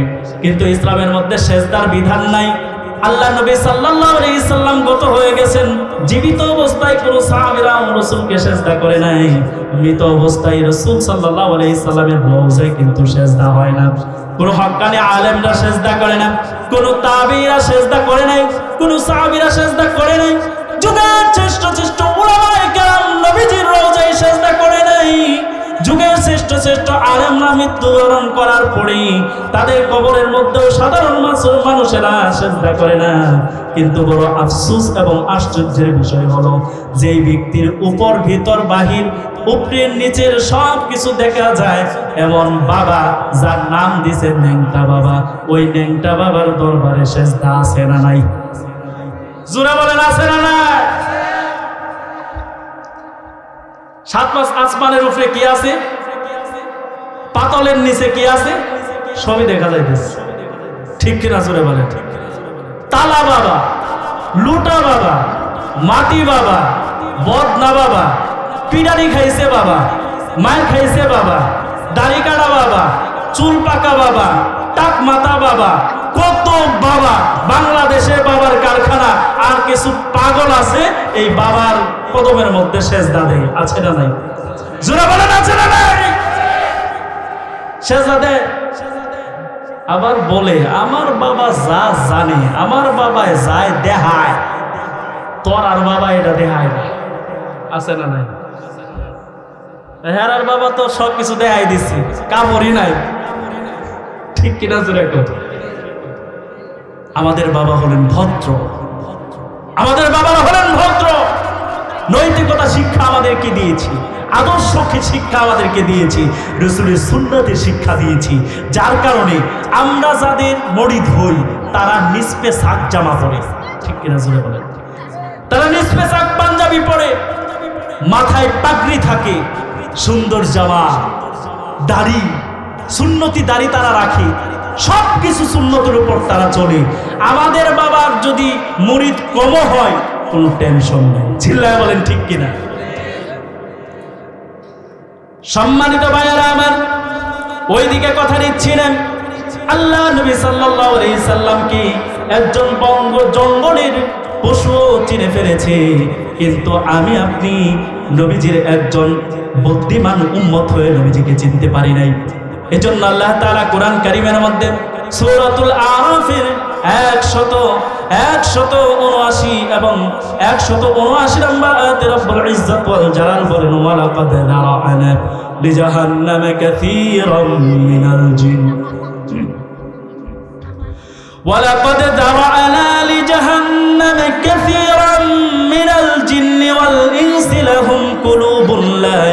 يفقهون بها ولهم أعين لا يبصرون بها ولهم آذان لا يسمعون بها أولئك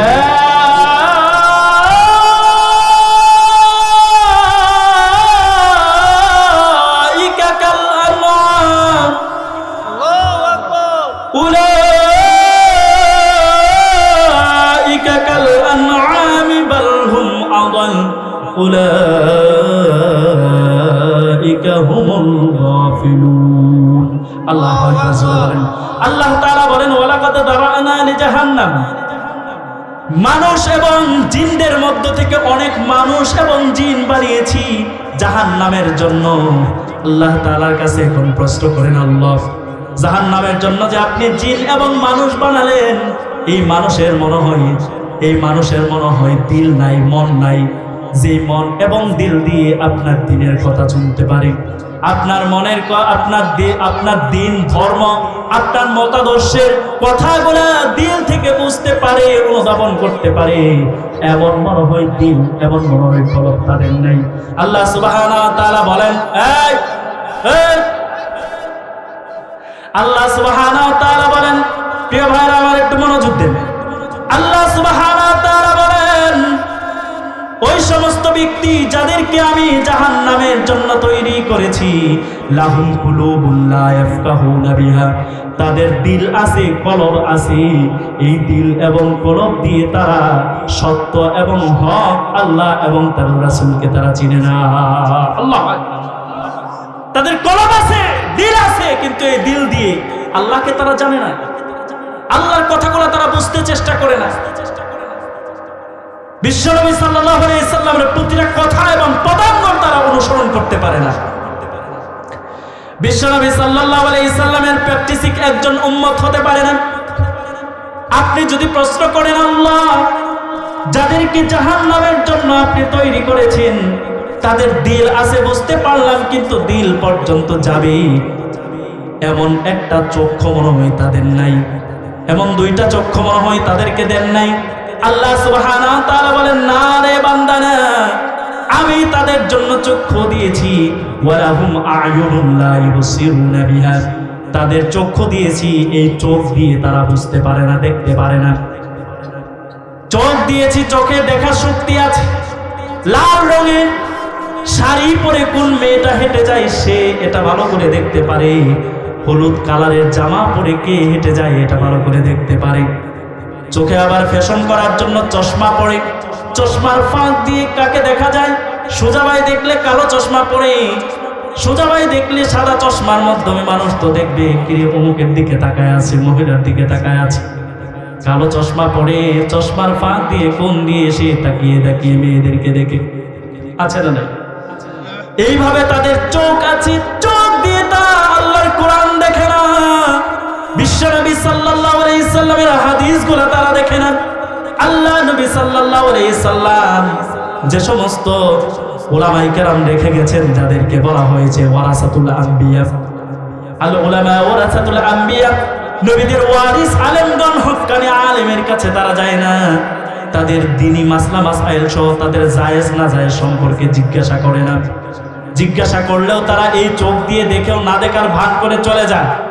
সুদের টাকা তারা দেখে, ঘুষের টাকা তারা দেখে, না জায়েজের টাকা তারা দেখে, কার সম্পদ কিভাবে আত্মসাৎ করা যায় সেই জিনিসগুলা চোখ দিয়ে দেখে, দিল দিয়ে অনুভব করে, মাথা দিয়ে দিমাগ দিয়ে চিন্তা করে সকালবেলা উঠে কার জন্য পেস লাগানো যায়, আছে না নাই জুড়ে বলেন? এরকম অনেক মুরব্বী আছে যারা রাত্রে বেলা ঘুমায় এই টেনশন নিয়ে যে কালকে কার পেসটা লাগানো যায়, ঠিক কিনা জোরে বলেন?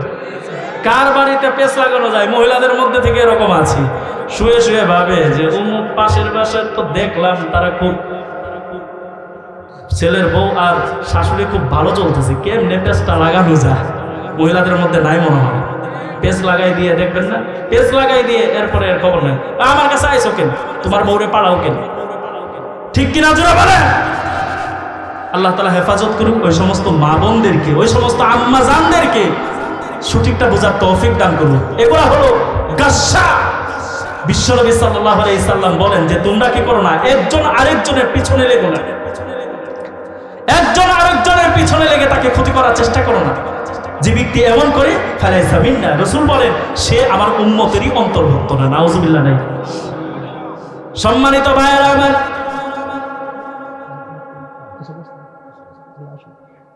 আল্লাহ নবী সাল্লাল্লাহু আলাইহি সাল্লামের ব্যাপারে এত কিছু জানার পরও আমরা যদি নবীজিকে দেখতে না পারি, নবীজিকে যদি চিনতে না পারি, নবীজির কথা যদি আমরা আমলে নিতে না পারি, তাহলে আমার এই চক্ষু থাকারই কি দাম, আমার এই কলব থাকারই কি দাম, আমার দিমাগটা থাকারই কি দাম?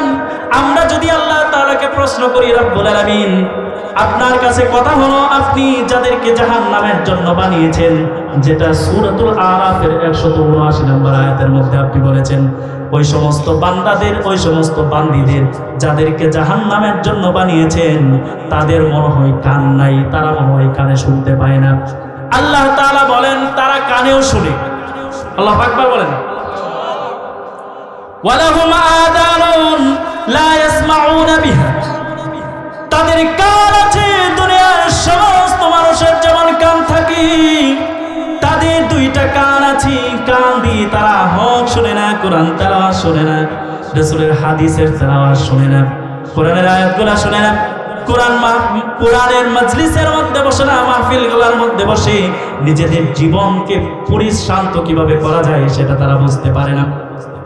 কান দিয়ে ভালোটা শুনে না, কান দিয়ে গান শুনে আছে না নাই? মুরব্বী হয়ে গেছে, বুড়া হয়ে গেছে, মাঝ বয়সী হয়ে গেছে, অনেক ভাই হয়ে আছে যারা অনবরত গান চালিয়ে রাখে, গানকে গুনাহ মনে করে না। ঠিক কিনা? গানকে গুনাহ মনে করে না, এরকম আছে না নাই?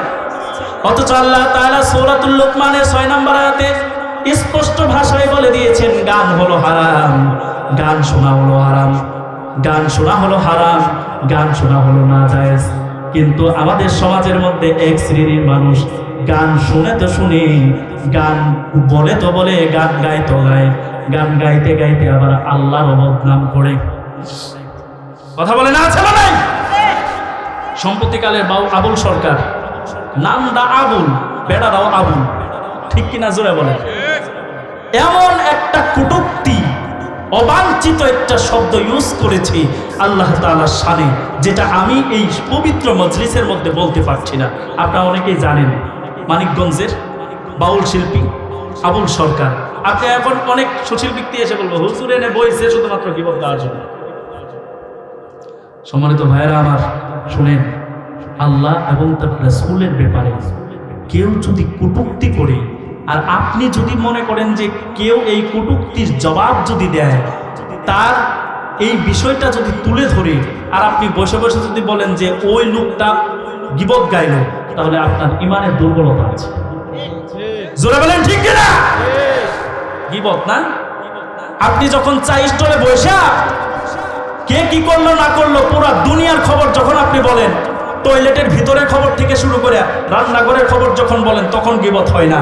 আর হুজুররা ইসলামের বিরুদ্ধে কথা বলবে, কোরআনের বিরুদ্ধে কথা বলবে, এমন নাস্তিক মনোভাব, ধর্মান্তরিত, যাদের কোনো বাপদাদার ঠিক নাই, যাদের কোনো জন্মের ঠিক নাই, যারা এমন ভাবে আবার আল্লাহকে নিয়ে কটূক্তি করবে, তাদের ব্যাপারে কথা বললে আপনি বলেন গীবত গাচ্ছে। আপনি মূলত নাস্তিক, ঠিক কিনা জুড়ে বলেন? আপনি তার সাথে সুর মিলিয়েছেন, সেও নাস্তিক, আপনিও নাস্তিক, সেও কাফের, আপনিও কাফের। আল্লাহ এবং তার রাসূলের ব্যাপারে চুল পরিমাণ, বিন্দু পরিমাণ কাউকে ছাড় দেওয়া হবে না। চিল্লায় বলেন ঠিক কিনা? এটা আমাদের ঈমান। এই ঈমানের কারণে যদি আপনি আমাকে ধর্মান্ধ বলেন, অসুবিধা নেই। আপনার এই ধর্মান্ধ আল্লাহর কাছে যদি কবুল হয়ে যায়, হাউজে কাউসার আমি পাবো। ঠিক কিনা জোরে বলেন? ঠিক কিনা জোরে বলেন? আপনার এই ধর্মান্ধ শব্দ আল্লাহ এবং তার রাসূলের চরিত্র রক্ষার্থে যদি আমাকে ধর্মান্ধ বলে যদি আমাকে গালি দেওয়ার চেষ্টা করেন, আমাকে যে কটাক্ষ করার চেষ্টা করেন, কোনো টেনশন নাই, আমি ধর্মান্ধ। এই কথা যদি আল্লাহর কাছে প্রমাণ হয়ে যায়, তাহলে আমি আরশের 7 শ্রেণী ব্যক্তি যে আরশের নিচে ছায়া পাবে, আমিও তাদের অন্তর্ভুক্ত। ঠিক কিনা জোরে বলেন? আল্লাহ কবুল করুক, আমিন কোন জোরে বলেন আমিন। এই সমস্ত বাউল ফাউল গুনার টাইম নাই। ঠিক কিনা জোরে? বাউল ফাউল গুনার টাইম নাই। কিন্তু বড় আশ্চর্যের বিষয় হচ্ছে, গান দিয়ে এই বাউলদের গানের আসরের মধ্যে মাহফিলের চেয়েও বেশি মানুষ করে। আমার কাছে মাঝে মাঝে মনে হয় যে আমারই মনে হয় ইমানের দুর্বলতা, তাদের মনে হয় ইমান বেশি। ঠিক ঠিক কিনা জোরে বলে। মাঝে মাঝে টেনশনে পড়ে যায়, একসাথে নামাজ পড়ে বের হয়ে এমন এমন কিছু মুসল্লিদের কথা শুনি, এই কথা শোনার পরে মাঝে মাঝে টেনশনে পড়ি, কি রে ইমান কি আমার আছে নাকি গেছে। আমাদের সমাজের মধ্যেও দেখবেন এক শ্রেণীর মানুষ এমন আছে, এমন এমন কিছু কথা বলি, সব জায়গার মধ্যে তারে পাবেন, বাউল গানের মধ্যেও পাবেন, মসজিদের কমিটির মধ্যেও পাবেন, মাহফিলের কমিটির মধ্যেও পাবেন, সব জায়গার মধ্যে তারে পাবেন, পূজার মধ্যেও পাবেন, সব জায়গার মধ্যে তারে পাবেন। সে আবার এসে হুজুরদের সবক শিক্ষা দেয়, আছে না নাই? জোরে বলেন আছে না নাই? মুসলমান ভালো করে শুনেন, এজন্যই আল্লাহ তাআলা বলেন ওয়ালাকাদ যারা'না লিজাহান্নামা কাসীরাম মিনাল জিন্নি ওয়াল ইনস লাহুম কুলুব লা ইয়াফকাহুনা বিহা।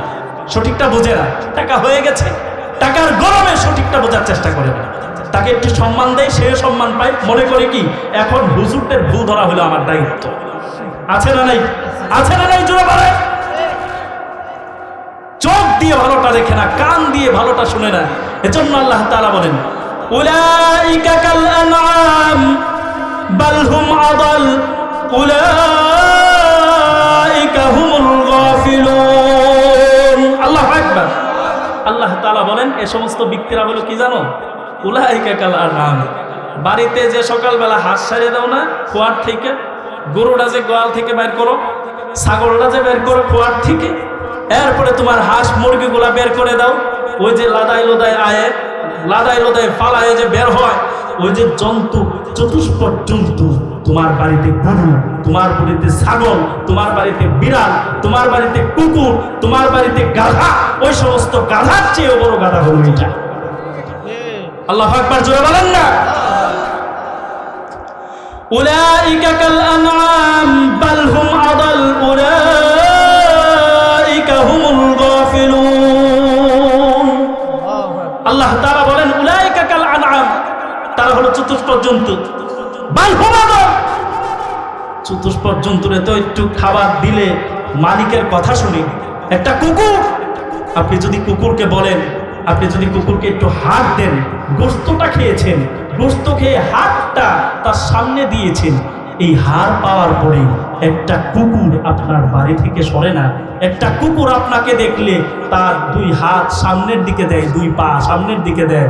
একটা কুকুর আপনাকে দেখলে তার লেজটা লাড়াতে শুরু করে আর বলতে থাকে এই কথা, আপনি আমার মালিক, আপনি আমার মনিব, আপনার একটা হাড় খেয়েছি, আপনার হাড় খাওয়ার কারণে আমার কি দায়িত্ব এসেছে জানেন? আপনি যখন রাত্রি ঘুমাতে যাবেন, আপনি যখন রাত্রি সব কিছু ফেলে রেখে ঘুমাতে যাবেন, তখন আপনার বাড়ির চতুর্দিক চৌহাদ্দ পাহারা দেওয়া আমি এই গোলামের জন্য ওয়াজিব হয়ে যাই। আল্লাহু আকবার, জোরে বলেন না। একটা কুকুরের জবান হলো এটা। একটা কুকুর, একটা কুকুরকে আপনি মাংসবিহীন একটা হাড় দিয়ে আপনার বশ বানিয়েছেন।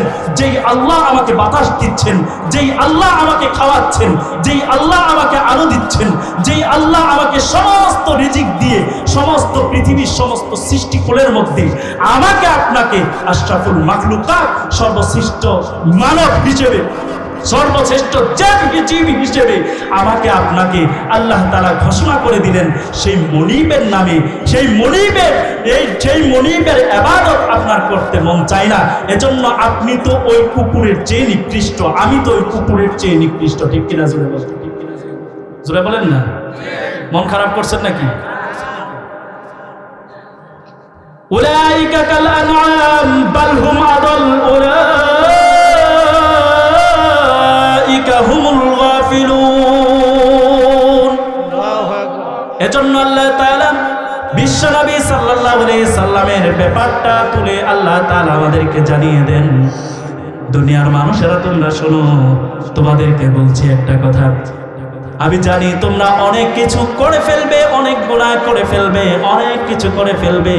তোমাদের কাছে আমি একটা মাত্র জিনিস রেখে যাচ্ছি। এই জিনিসটা যদি তোমরা গ্রহণ করতে পারো, তোমরা চতুষ্পদ জন্তু হবে না, তোমরা কুকুর বিড়াল হবে না, তোমরা গরু ছাগল হবে না, তোমরা গাধা মহিষ হবে না, বরং তোমরা যে আশরাফুল মাখলুকাত, এই আশরাফুল মাখলুকাত হিসেবেই তোমরা থাকবে। তোমরা বাড়ির ভিতরে থাকলেও আমি আল্লাহ ওই বাড়ির ভিতরে তোমাকে মহব্বত করব। আল্লাহু আকবার জোরে বলেন। সম্মানিত ভাইরা আমার, আমি যে খুতবার মধ্যে আয়াতে কারিমা তেলাওয়াত করেছিলাম, আল্লাহ নবী সাল্লাল্লাহু আলাইহি সাল্লামের মহব্বতের কথা আল্লাহ তাআলা এভাবেই বলে দিলেন, দুনিয়ার মানুষেরা শোনো, তোমরা যদি আমার রাসূলকে চিনতে পারো, আমার রাসূলকে খাতামুন নবিয়্যিন হিসেবে মানতে পারো, আমার রাসূলের পদাঙ্গ অনুসরণে যদি তোমরা প্র্যাকটিসিং মুসলিম হতে পারো, নিজেদের আখিরাতের ফিকির যদি তোমরা করতে পারো, আমি আল্লাহ ওয়াদা দিচ্ছি তোমাদেরকে আমি আল্লাহ নিজে মহব্বত করে ভালোবাসবো। আল্লাহু আকবার জোরে বলেন। বিশ্বনবী সাল্লাল্লাহু আলাইহি সাল্লামের একজন সাহাবী নবীজিকে বললেন, ওগো নবীজি, মাতা তাকুমুস সাআ, ওগো আল্লাহর নবী, কোন সময় কিয়ামত কায়েম হয়ে যাবে? আল্লাহ নবী সাল্লাল্লাহু আলাইহি সাল্লাম বললেন, সাহাবীরা আমার, ওই কিয়ামতের জন্য তোমার প্রস্তুতি কি আছে? কি আমল করেছো তুমি? কি এমন আমল করেছো যে আমলের কারণে কিয়ামতটাকে ত্বরান্বিত করতে চাচ্ছ? সাহাবী বললেন, ওগো নবীজি, আমার তেমন কোনো আমল নাই। আমার জীবনের ফিহিস্ট, আমার জীবনের সূচিপত্র আমি দেখলাম, আমার জীবনে তেমন ভালো কোনো আমল নেই। শুধুমাত্র 5 ওয়াক্ত নামাজ, আল্লাহ তাআলার ফরজ ইবাদত আমার আছে। ওগো নবীজি, আর কোনো তেমন ভালো আমল নাই, তবে একটা আমল আমার আছে। আমি আমার জীবনের চেয়ে, আমার সন্তানের চেয়ে, আমার বাবা মার চেয়ে, আমার স্ত্রীর চেয়ে, আমার বন্ধু বান্ধবের চেয়ে, আমার সব কিছুর চেয়ে আল্লাহ এবং তার রাসূলকে বেশি মহব্বত করি। আল্লাহু আকবার জোরে বলেন। আল্লাহ নবী সাল্লাল্লাহু আলাইহি সাল্লাম বললেন, সাহাবীরা আমার, তোমার যদি মহব্বতটা এই ধরনের হয়, তোমার আর কোনো কিছুর প্রয়োজন নাই। আমি নবীজির সাথে মহব্বত করার কারণে আমি নবীজির সাথে তুমি কাল কিয়ামতে জান্নাতে যাবে। সুবহানাল্লাহ জোরে বলেন। নবীজিকে মহব্বতের কারণে জান্নাতে যাওয়া যায়। সাহাবায়ে কেরাম রাদিয়াল্লাহু তাআলা আনহুম আজমাইন বললেন, ওই দিনের চেয়ে খুশি আমরা আর কোনোদিন হয় নাই, যেদিন রাসূল হাদিসের মধ্যে এই কথাটুকু বললেন, মামান আহাব্বা, কিয়ামতের দিন ওই ব্যক্তির সাথে থাকবে যে ব্যক্তিকে সবচেয়ে বেশি মহব্বত করবে। সাহাবায়ে কেরাম বলেন যে আমরা তো আমাদের কলিজার চেয়েও বেশি আমাদের নবীজিকে মহব্বত করি। আর রাসূল যখন এই কথা বললেন, মামান আহাব্বা ইলাই, যে ব্যক্তি যাকে বেশি মহব্বত করবে, কিয়ামতের দিন তার সাথে বেশি উঠবে, তার সাথে থাকবে, তার সাথে জান্নাতে যাবে, তার সাথে দোজখে যাবে। আল্লাহর নবী সাল্লাল্লাহু আলাইহি সাল্লামের এই হাদিসটা শোনার পর থেকে সাহাবীরা বলেন যে ওই দিনের চেয়ে বেশি খুশি আমরা আর কোনোদিন হয়নি। আল্লাহু আকবার জোরে বলেন। এজন্য আমাদের ভালোবাসা থাকবে কার সাথে? আল্লাহ এবং তার রাসূলের সাথে। আমাদের জীবনের চেয়েও বেশি মহব্বত করব আমাদের রাসূলকে। আমাদের জীবনের চেয়েও, সন্তানের চেয়েও, স্ত্রীর চেয়েও যদি বেশি মহব্বত রাসূল এবং আল্লাহকে না করা যায়, তাহলে আমার ঈমান পরিপূর্ণ হয় নাই, আমার ঈমান পরিপূর্ণ হবে না।